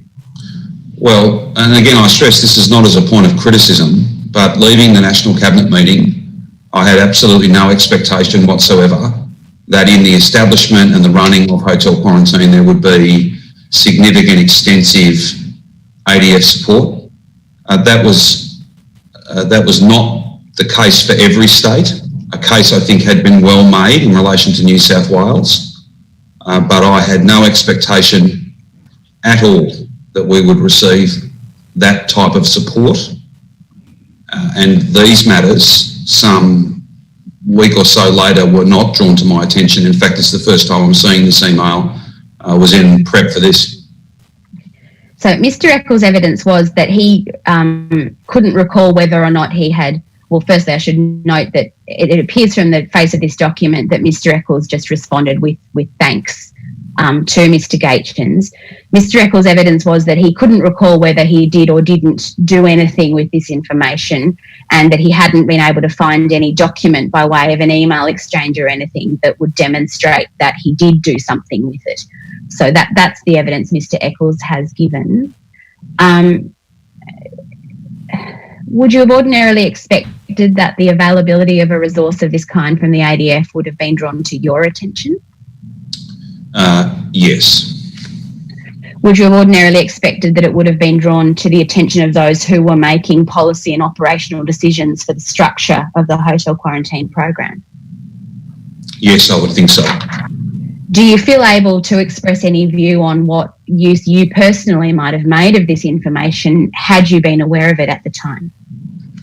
It's difficult, Ms. Elliard, for me to speculate on what I might have done with it, but what I think I can comment on is that given that it's so at odds with what I took away from the National Cabinet meeting, I think it would have been very significant to me, and I can't predict what outcome it might have had, but I certainly would have wanted to know, because it would have presented us with options that we otherwise didn't have in a good faith interpretation, very clear interpretation of what had been decided at National Cabinet.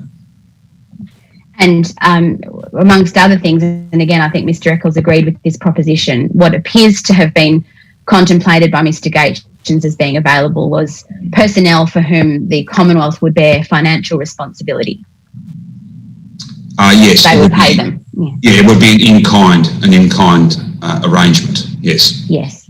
And thus, if they were used, potentially reducing the extent to which Victoria was incurring the costs of private security.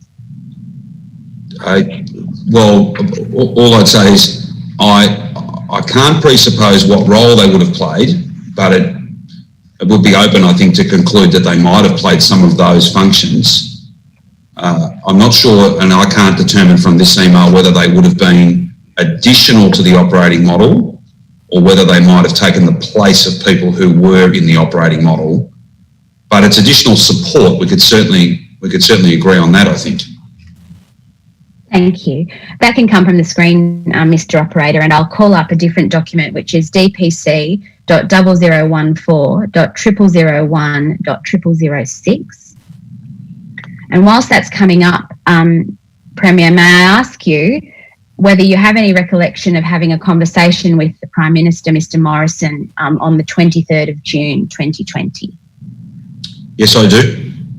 And there's a reference in the in the email that we see here from Mr. Eccles to you having had such a discussion on the previous night, which is the 23rd of June. It appears from the balance of this email, and Mr. Eccles' evidence was that he sent this email by way of a follow-up to a discussion that you and Mr. Morrison had about the possibilities of supports being made available. Is that consistent with your recollection about what the discussion between you and the Prime Minister was? Yes, it is. I'll perhaps give you a moment to read the email, and I'll ask that it be made a bit larger for that purpose to see whether it matches your recollection, perhaps at a high level only, of the matters that you and the Prime Minister had discussed. I am familiar with this matter. All the matters that I discussed with the Prime Minister, to the best of my memory, we did not discuss hotel quarantine, I don't believe. We certainly discussed other matters which are outlined.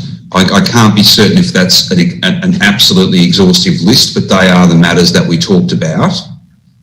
And I think that, well, again, if you want my view on where the other items came from, I can provide that, but I'm trying to be as clear as I can. I spoke about, I think, all of these issues with the exception of the topic of hotel quarantine was not something, I don't believe I spoke to the Prime Minister about that. Okay, thank you. So you're referring to the heading that's towards the bottom of that page, which says Security Support Services for Hotel Operations. And there's a reference there to some support. And if we go over to the next page, please, Mr. Operator, there's a figure given of the number of, just a bit further up, there's a figure given of between 50 and 100 personnel for the purpose. And so as I understand it, Premier, you don't have a recollection of raising with the Prime Minister the specific issue of support for the hotel quarantine program? To the best of my recollection, I don't believe I did. I'm not making a judgment about the request. It's not accurate, I think, for me to say that everything in the letter was the subject of the discussion. I don't think that matter was something that we talked about. Thank you. That can come from the screen. The evidence before the board is that that request, which was foreshadowed by Mr. Eccles, was subsequently made in a formal way by the Emergency Management Commissioner according to the ordinary processes. And he made a request for a number of forms of assistance, and one of them was for 850 ADF personnel to work in the hotels. Firstly, are you aware that that's the evidence that he's given, that he made formal requests and that one of them was for 850 people? Yes, I am. And his evidence was that that figure was reached because of an assessment by DHHS and a request by DHHS to him that they seek ADF support to replace the private security guards who, as at that date, 24 June, were still working in the hotel quarantine program. Are you aware of that? Yes. I understand from your statement that you did become aware of that particular request having been made and its purpose. Are you able to recall when and how you became aware of it? I became aware of it the following day, which I think was my office drew my attention to this matter after there had been media reports. So I think I'm drawing your attention to about paragraph 54 and 55 of your statement, Mr. Andrews, if that assists your recollection. The 20... I'm sorry, which paragraph, Ms. Elliott? 55, 54 and 55. Yeah.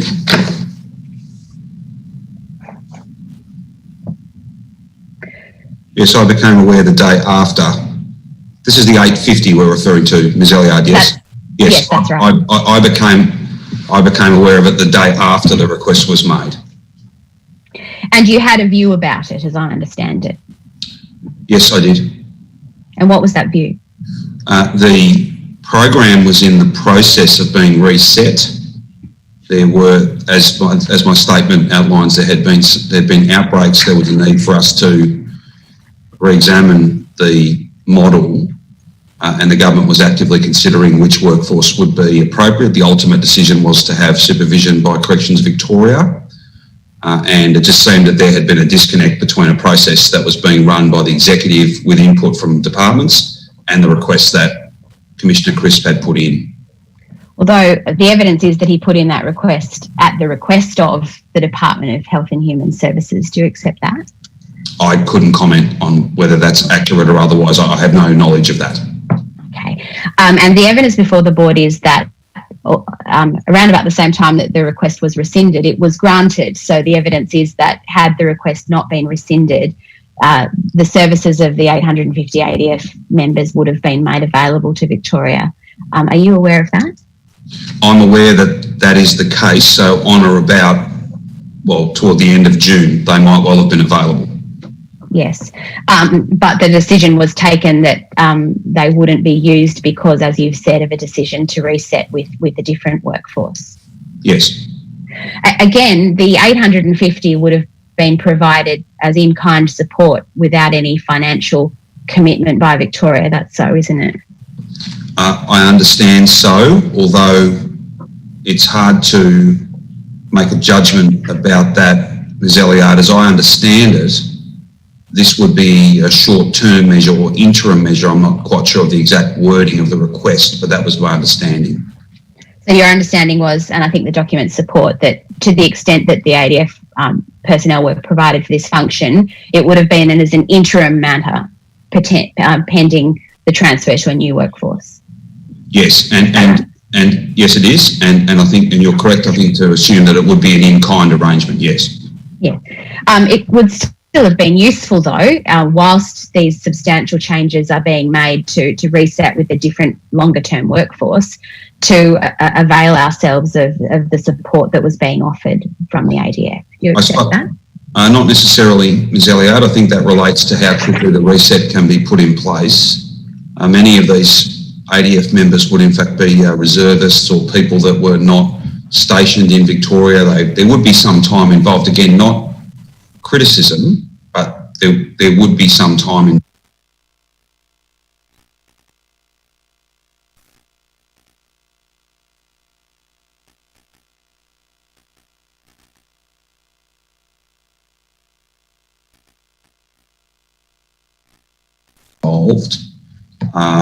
I think this was superseded by events, Ms. Elliott. And those events being the reset to the use of corrections staff that the board has heard about? Yes. Thank you. Can I turn to a different topic, Premier, although at the same time it's also returning to a topic we've already discussed, which is about the decision about private security. You may be aware that the board has heard from multiple witnesses about the fact that private security became and were the first line of enforcement, and that there's considerable disagreement amongst those various witnesses about when and by whom that decision was made. Are you familiar in general terms with the nature of the evidence that the board has received? Yes, Ms. Eliade, I am. And the evidence is to the effect that no one's claiming ownership of the decision, even though no one seems to have spoken against it at the time, and no one who might have been the decision maker seems to suggest that if it had been them, it would have been a bad decision. There's just no one who says it was them. You're aware of that? I am. Do you know who it was? No, I don't. That's the nature of the decision I made. That's why I set up this board of inquiry, or recommended to the Governor to set up this board of inquiry, to get exactly that answer and quite a few others, Ms. Eliade. Because we really should know, shouldn't we? We should be able to say who made a decision to not only spend that much money, but to give such an important function in this infection control program. Yes, it's one of a number of very important questions. Yes. Mr. Eccles, in his evidence, when I asked him a similar question, suggested that this might be, and I'm sure I'm not doing justice to his answer, but I understood him to say that this might be an example of what he called collective governance or collective decision making. Do you have a view about whether that's what happened here in relation to private security? Well, I'd only be offering an opinion if that would be useful to the board. Yes, if you think that what happened here was collective decision making, I think it's incredibly we would be pleased. Look, Ms. Eliade, I want good and the best decision making, and I think it's very difficult to make judgments about that unless you can point to who made it.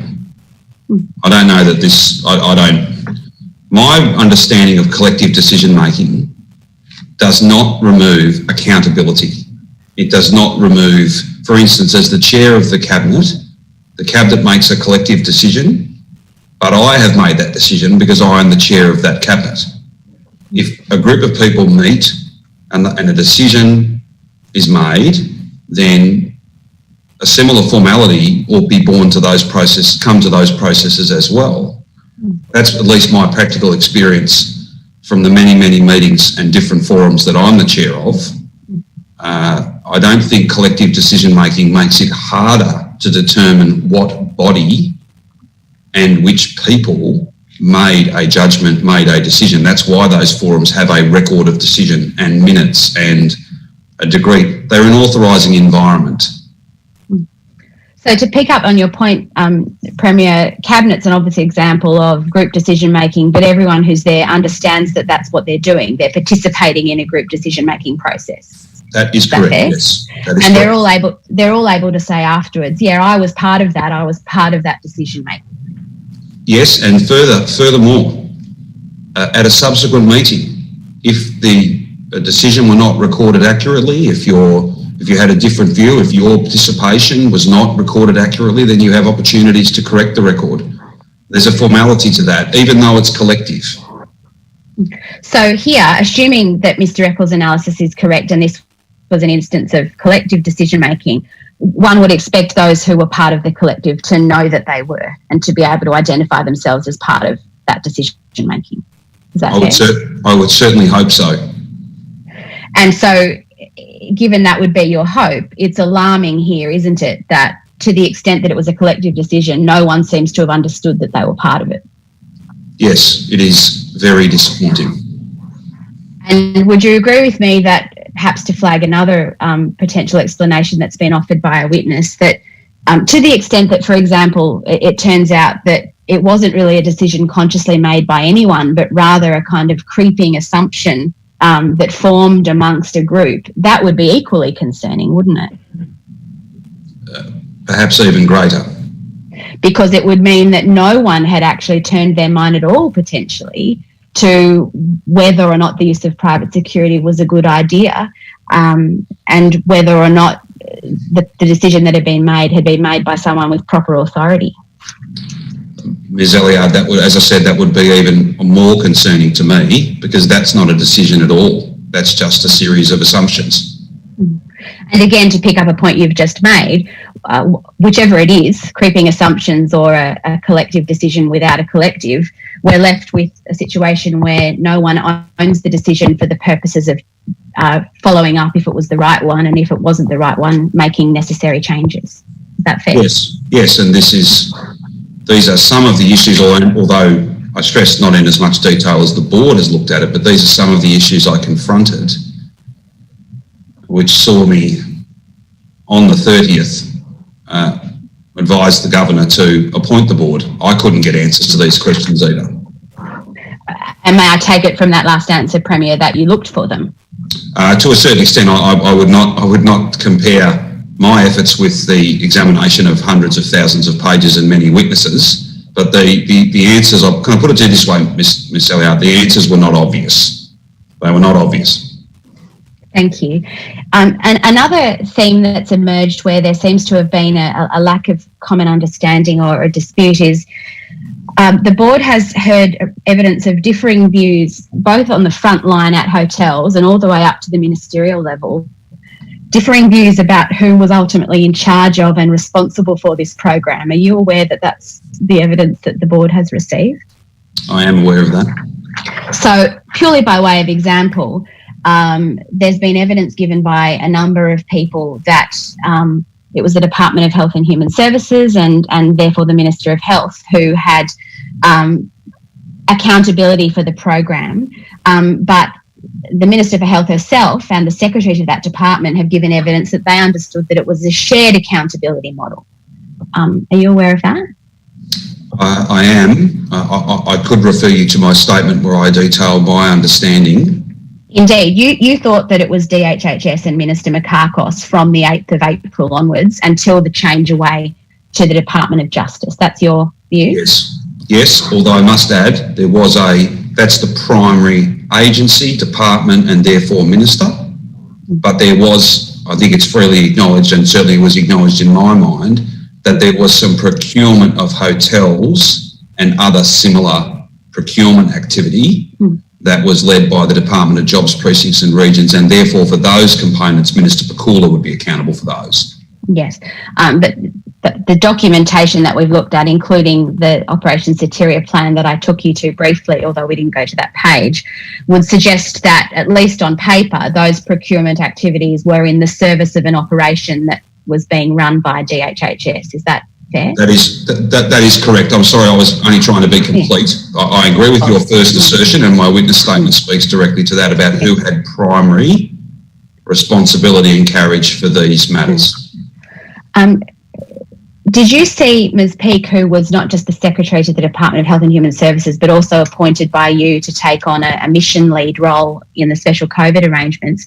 Was she reporting to you on the hotel quarantine inquiry, it being part of her portfolio and part of a specific COVID-19 response?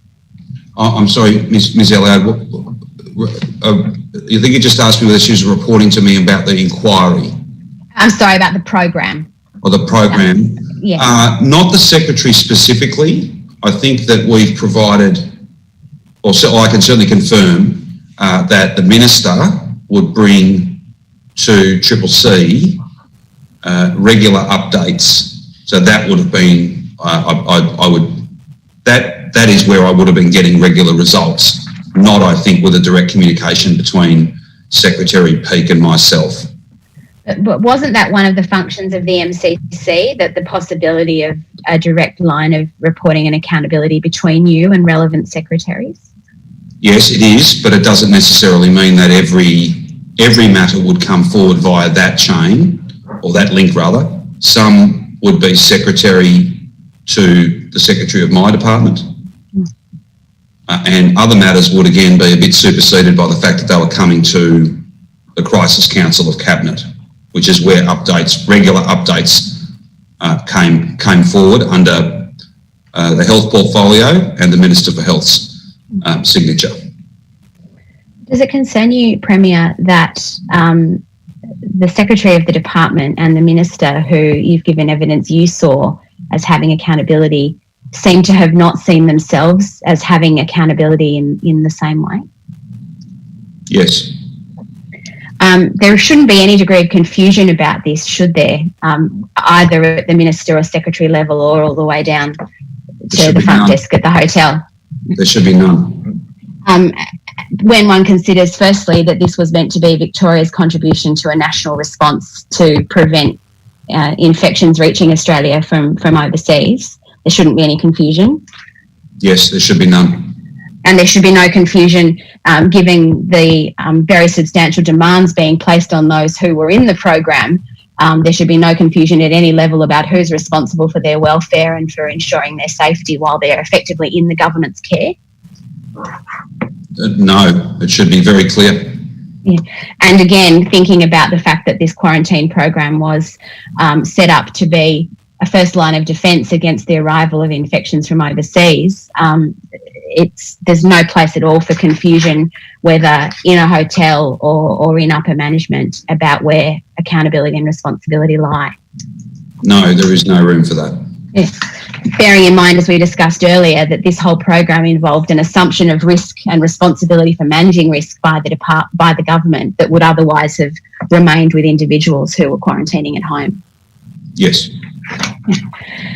Would you agree with me, Premier, that the way in which this inquiry has been conducted and the fact of multiple separate government departments being separately represented and in some cases cross-examining each other's witnesses, that speaks to the presence of confusion at multiple levels?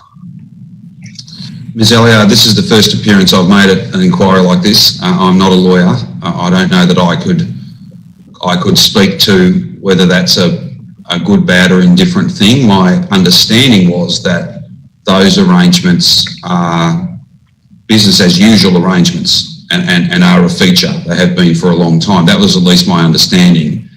I can't really provide. I don't have a base knowledge of what your profession and these sorts of inquiries look like normally, so I couldn't draw that conclusion.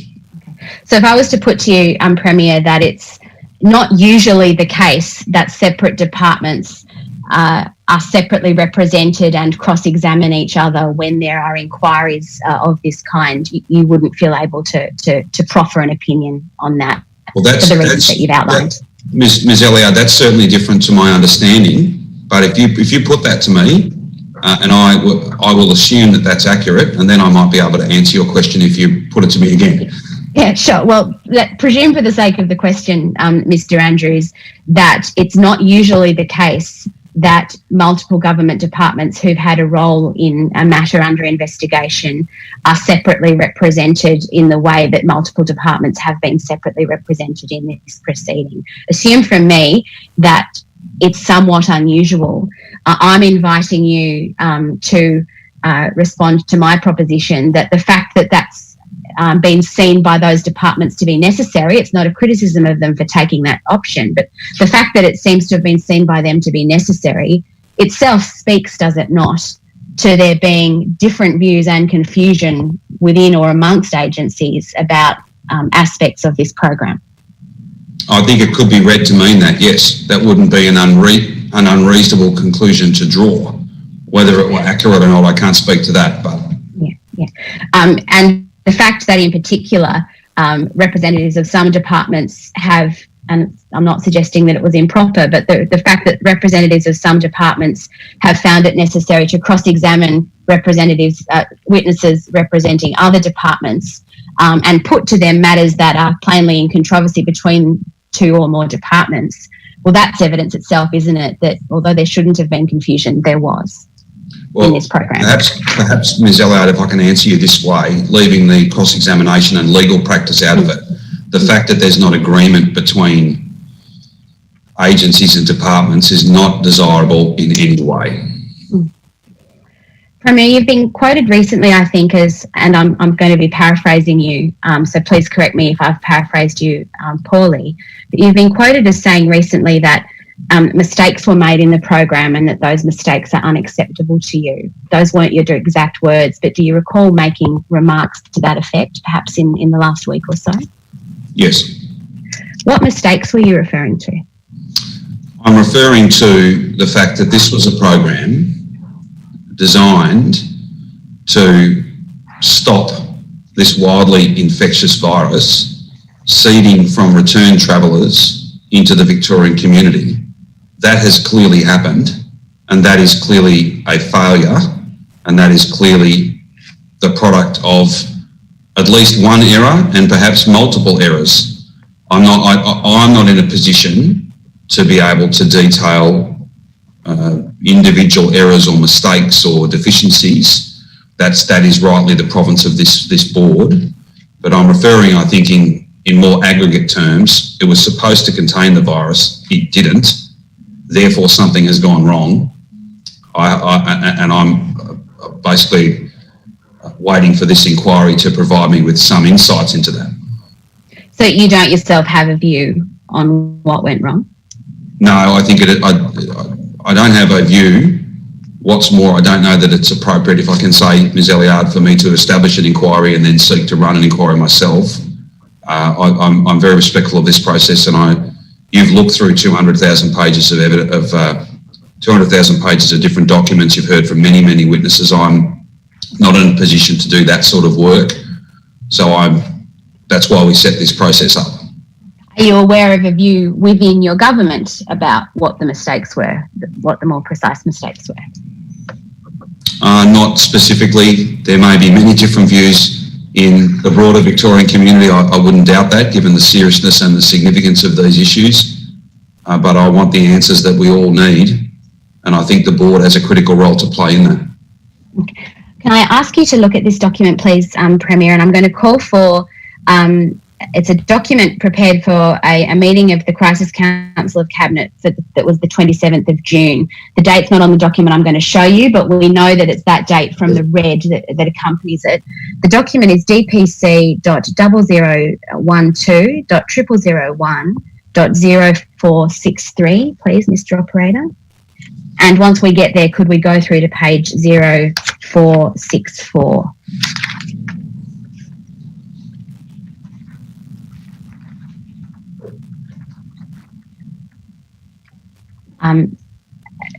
Again, Premier, I know you receive a lot of these, but we can infer that you would have received this document, it being a submission to the Crisis Council of Cabinet.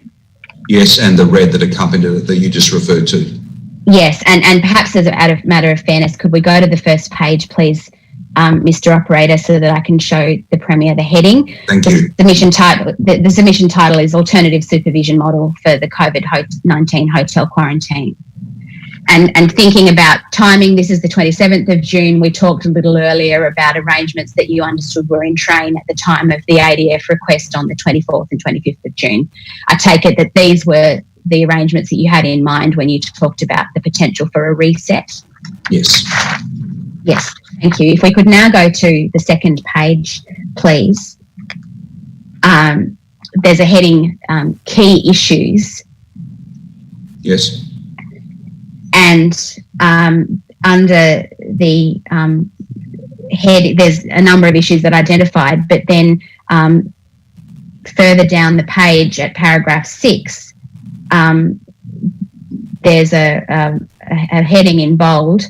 DHS is putting in place, in response to those issues that have been raised, DHS is putting in place comprehensive infection prevention and control strategies across all workforces. Yes. And there's a number of matters there set out that are going to be the subject of action that will represent a difference to, one infers, the way the program had been run to that point. Yes. And it appears that they related to matters of education and training. We see that at the bottom of the page. Yes. And then over to the next page, there's reference to briefings about infection prevention under B. Yes. And behavioural changes and rostering matters, and then other matters relating to screening and surveillance testing at sites. and the provision of expert services, and there's a reference there to Alfred Health, and the board has heard evidence that Alfred Health were brought on at a point in time to provide clinical expertise to the program. Yes. So these were all matters that, as I understand it, were brought to the Crisis Council of Cabinet as part of what became an iterative process of resetting or transitioning the hotel quarantine program to a different model. That is correct.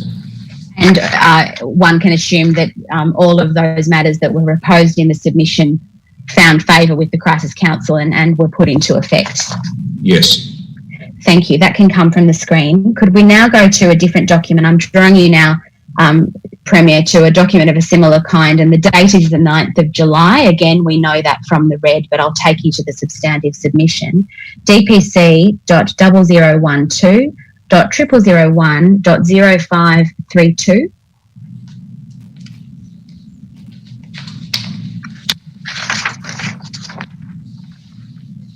And again, looking at the first page, there's a heading, Mandatory Quarantine Accommodation Program.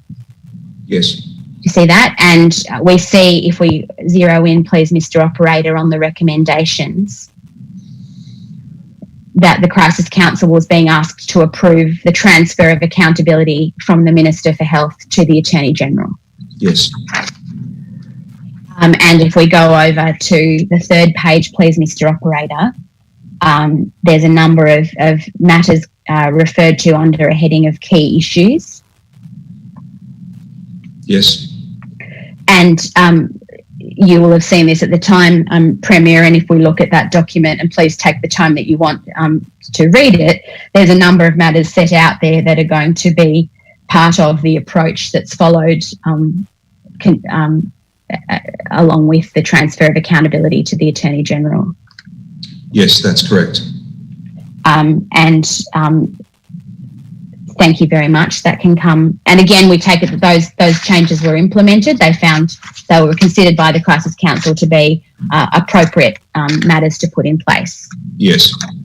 Thank you. That can come from the screen, Mr. Operator. And then the last document that I'll want you to look at, please, Premier, is a similar document. This one's from the 27th of July. Again, we know the date from the red, but may I take you to the submission, which is DPC.0012.0001.0834.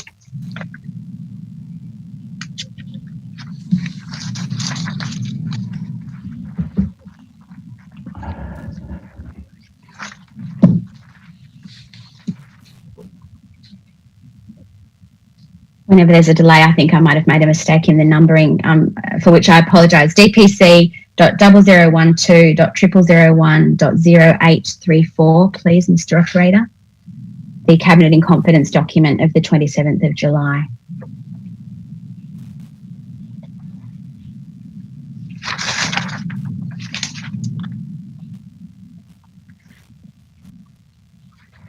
So the heading of this submission is Transfer and Integration of COVID-19 Hotel Quarantine and Emergency Accommodation Program, Premier. Yes. And the recommendations reflect the effect of the document that we looked at previously, that the Attorney General had assumed responsibility for the detention of people who were arriving from overseas in quarantine. Correct, yes. And that the Department of Justice and Community Safety had assumed progressively responsibility for that program, and was, by reason of the matters in this submission, going to have that implemented longer term as what I'm going to call the new model. Is that fair? Yes, that's fair and correct. Thank you very much. And reasons are given for why it is that that's appropriate, and details given in this document of the arrangements that are going to be in place going forward. That can come from the screen.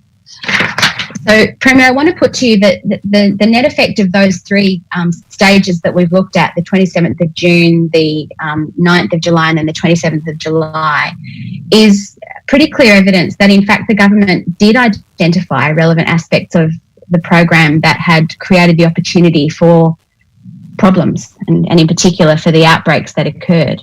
Do you accept that? I think, yes, I don't think that's unreasonable. I think that there's some risks are well known and well understood, and you do your level best to try and manage those, but it's not a conclusive list of issues, and that's why I've made it clear, Ms. Elliard, that when it comes to return travellers, I want to see the board's report before I settle on, or our government settles on, a final model.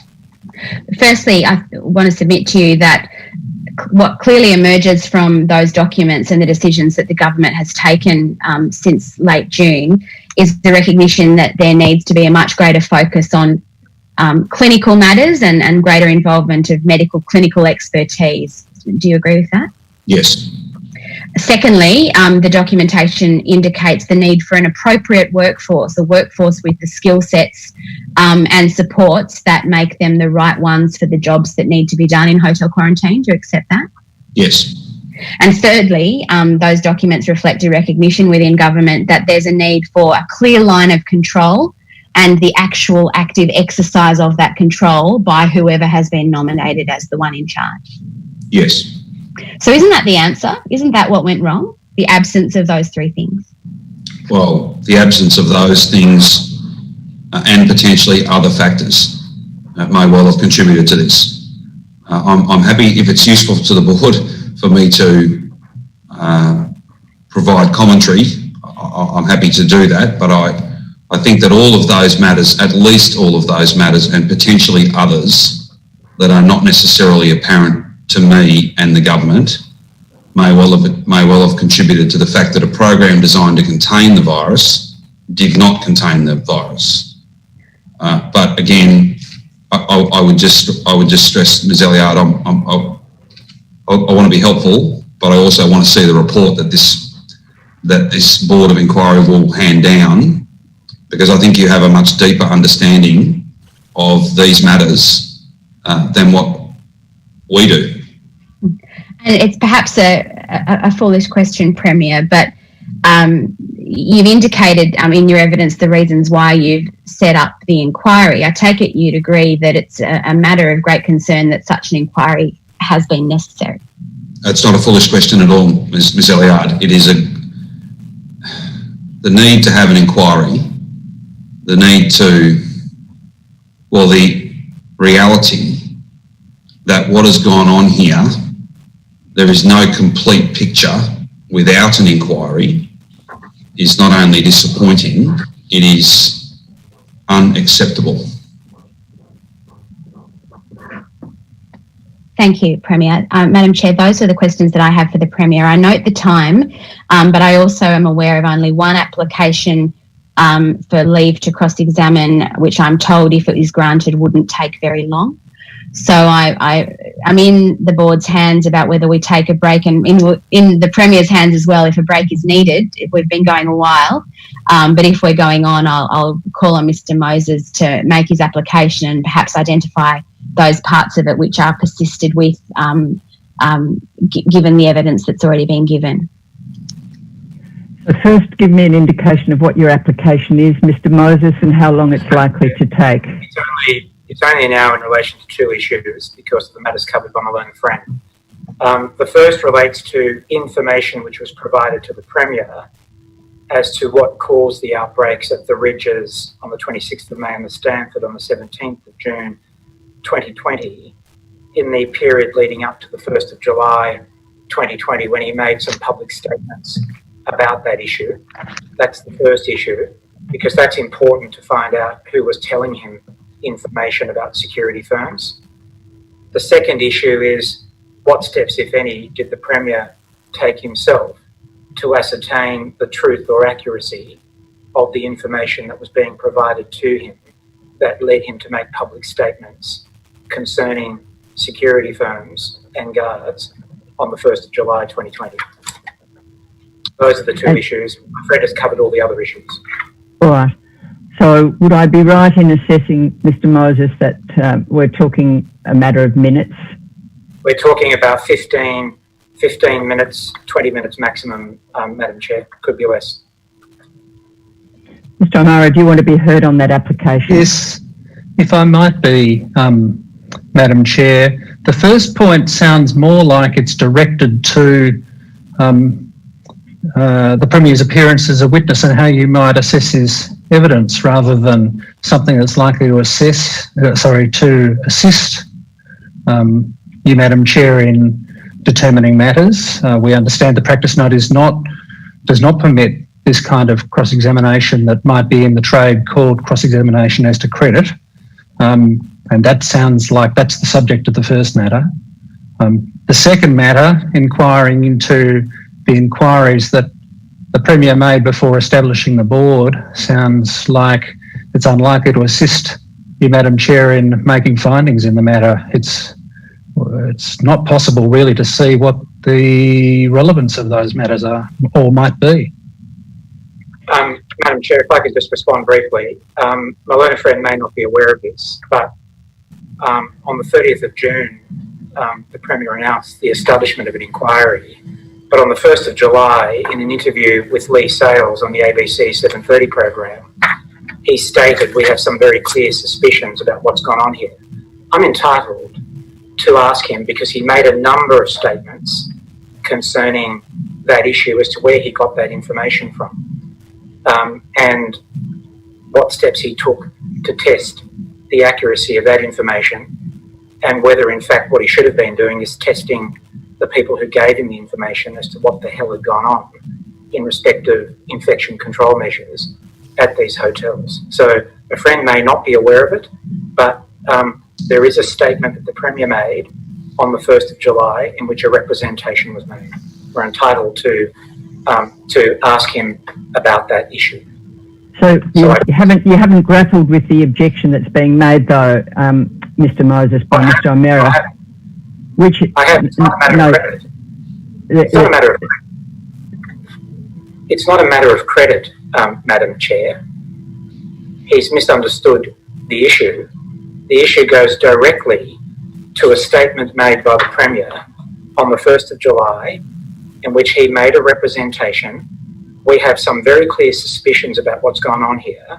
There are a number of staff who, despite knowing about infection control protocols, have decided to make a number of errors.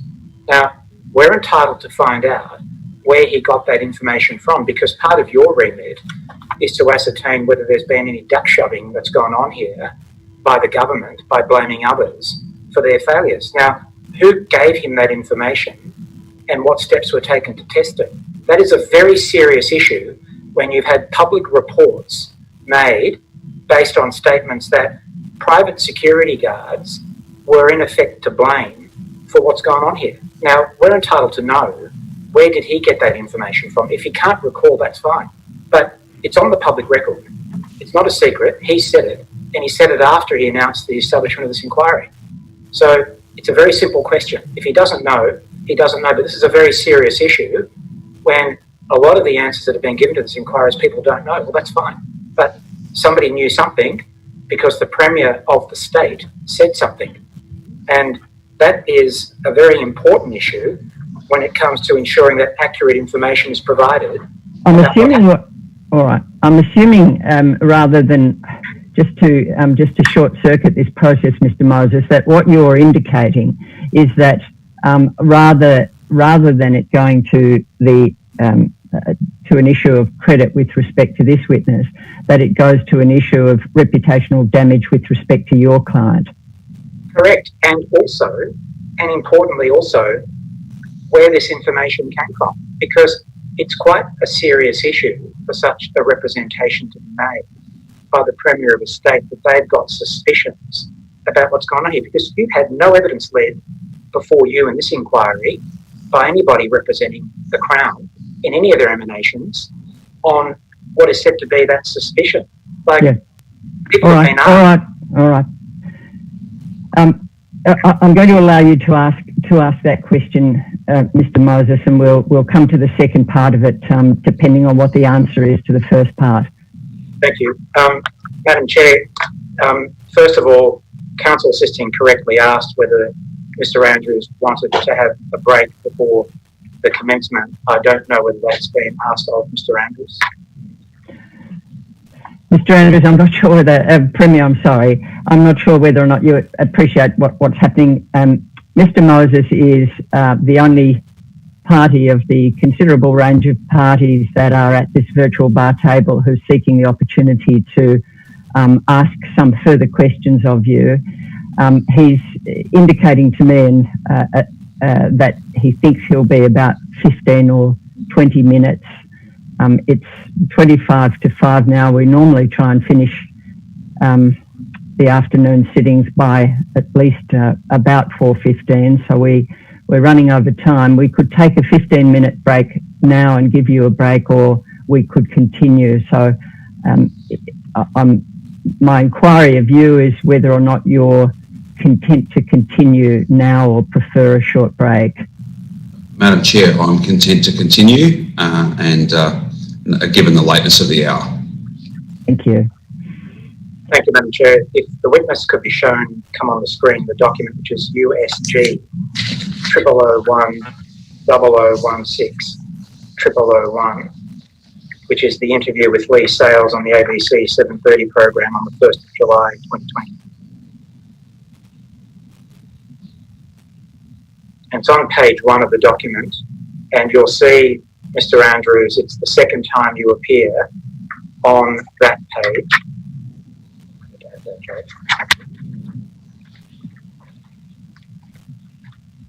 So you'll see, first of all, you've said in response to a question from the presenter, well, I think the first point to make is that there's been some infection control breaches in Victoria that have not occurred in New South Wales. Do you see that?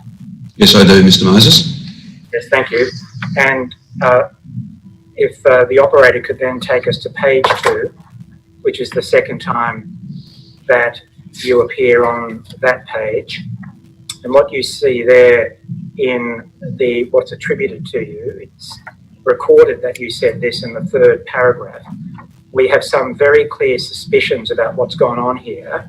There are a number of staff who, despite knowing about infection control protocols, have decided to make a number of errors. I'll give you one example. We think one of these outbreaks may be attributable to people sharing a cigarette lighter, something as innocent as that. This thing is so widely infectious that it only takes one, and that if that person who's infected then goes and is part of a large family, that large family meets with other large families, all of a sudden you've got an outbreak and you get to the position we're in now. You see that? Yes, I do.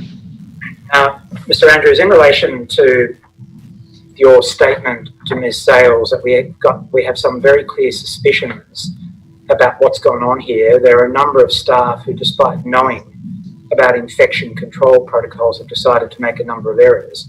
Can you recall sitting here today who provided you with that information? I can't provide you with a specific briefing or document.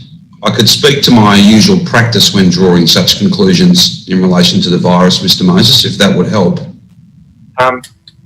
No. What I'd like to learn, and your counsel may want to ask you those questions, but what I'd like to know is, sitting here today, do you have a recollection as where that information may have come from?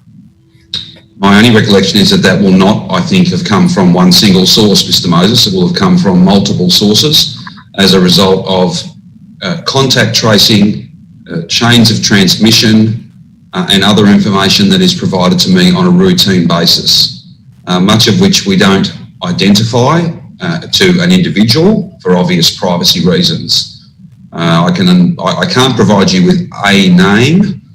No, I can't. Okay. And could I ask you this question in relation to the statement that is attributed to you, which makes reference to infection control protocols.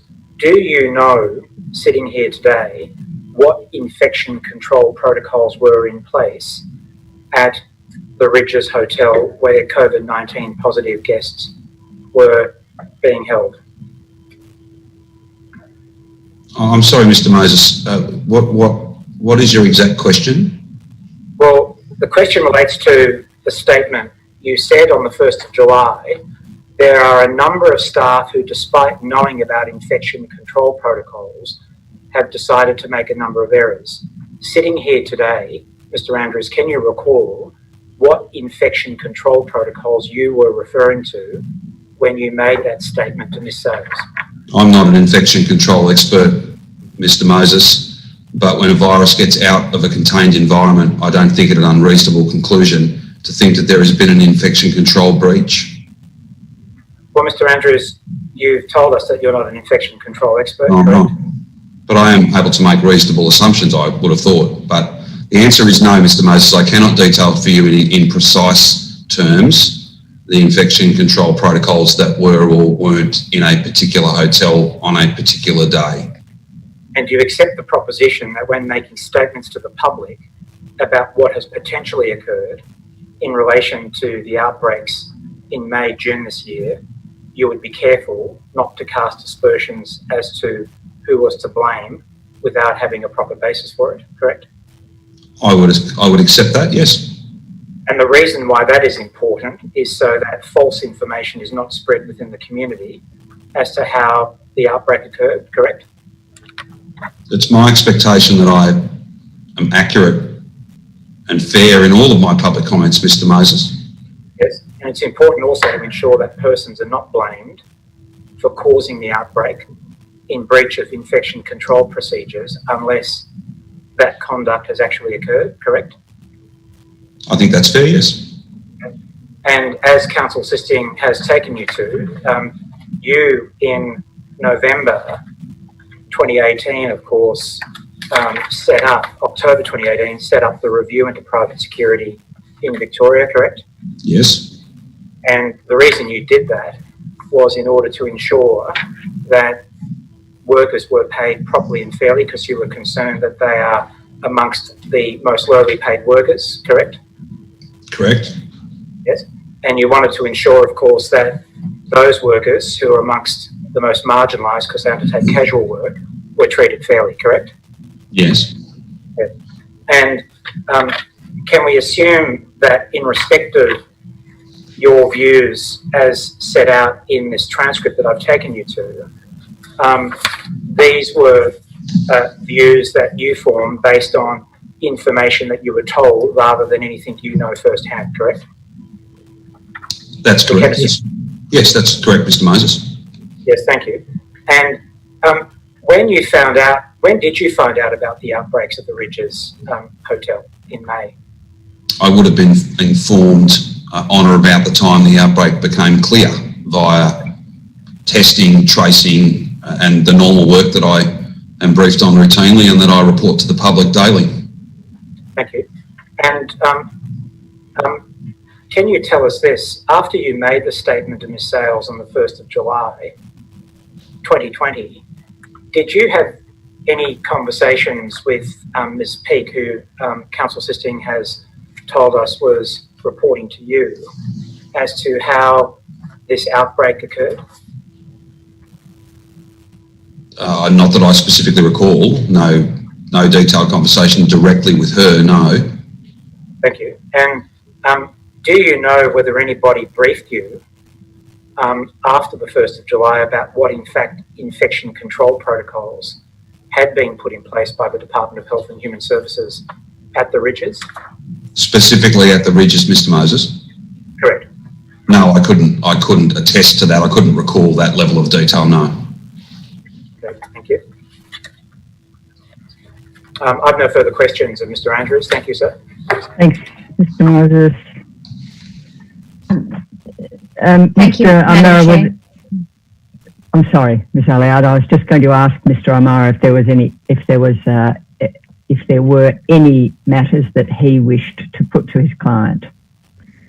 Pardon me, Your Honour. Thank you. We're grateful for the opportunity, Madam Chair. There's only one question that I have for the Premier, and that concerns the fact that he's been asked a great many questions this afternoon concerning the operation of the hotel quarantine program. And arising from those questions and the evidence that he's given, it might be that he may have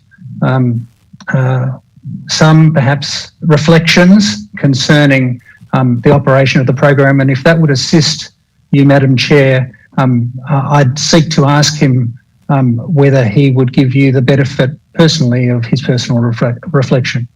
Yes, I'll allow you to do that, Mr. O'Mara. Madam Chair, if I can briefly make a couple of very important points. Mistakes have been made in this program and answers are required. Those mistakes are unacceptable to me. I want to thank you, Madam Chair, and the Board of Inquiry and all of your staff for the work that you are doing and will do.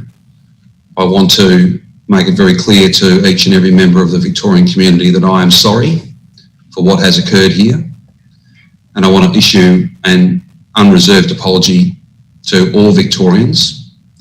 And I want to say to you, Madam Chair, that I await your final report, the conclusion of your work, so that we can understand better what has occurred and so that I, as the Leader of the Government, can take the appropriate action to ensure that these sorts of errors never occur again. Nothing further, Mr. O'Mara? No, Your Honour. You. No, Madam Chair. Nothing further, Ms. Elliard? No, thank Premier. you, Madam Chair. I would ask that the Premier be excused with the inquiries. Thanks. That's the end of his evidence. Thank you, Premier. There are still some matters that we have to deal with to close this aspect of the inquiry, but I don't need to continue to have you on the screen to do that. There are some matters that I know are coming from Ms. Elliard. So I will thank you for your attendance at the board and otherwise excuse you, which means you're now able to turn off your camera and your microphone. Thank you, Madam Chair. Madam Chair, as you have foreshadowed, I'm aware that perhaps this being the last day of evidentiary hearings, there are a number of applications by parties seeking to add to the evidentiary record by tendering documents. And I might call on them in the order that I think will take the least time, with the shortest application first. So may I call on those representing Minister Makakos? I understand they have an application to tender a document. Thank you, Councillor Sisting. Madam Chair, since Minister Makakos gave her evidence yesterday, there have been a number of reports in the media suggesting that the evidence she gave to this board about when she first became aware of the use of private security in the hotel quarantine program may have misled the board. That is a suggestion that she categorically denies. Now, regrettably, the matters in those media reports were not put to the Minister yesterday when she gave her evidence, so she wasn't able to respond to them. And when I say that, I don't mean a criticism of anybody, because she was cross-examined by learned and experienced counsel who no doubt would have put relevant matters to her. But in the circumstances, she seeks leave, if the board thinks it appropriate, to tender a short supplementary statement that deals with those matters. We've circulated it to all those with leave to appear, and we don't know whether there's any objection to that, but it's been provided to Councillor Sisting as well. Do you want to be heard on this application, Ms. Elliard? I don't, Madam Chair, subject, of course, to any natural justice issues that any other party may wish to raise, given that the evidence is going to be arriving after the opportunity to question the Minister has passed. But absent anyone else's having an objection, I don't object to the tender. All right. I haven't seen the statement, Ms. Schoff, so I don't know what its contents is. I'll be guided by Councillor Sisting. If no objections being raised to it, I will accept it into the evidence. As the board pleases.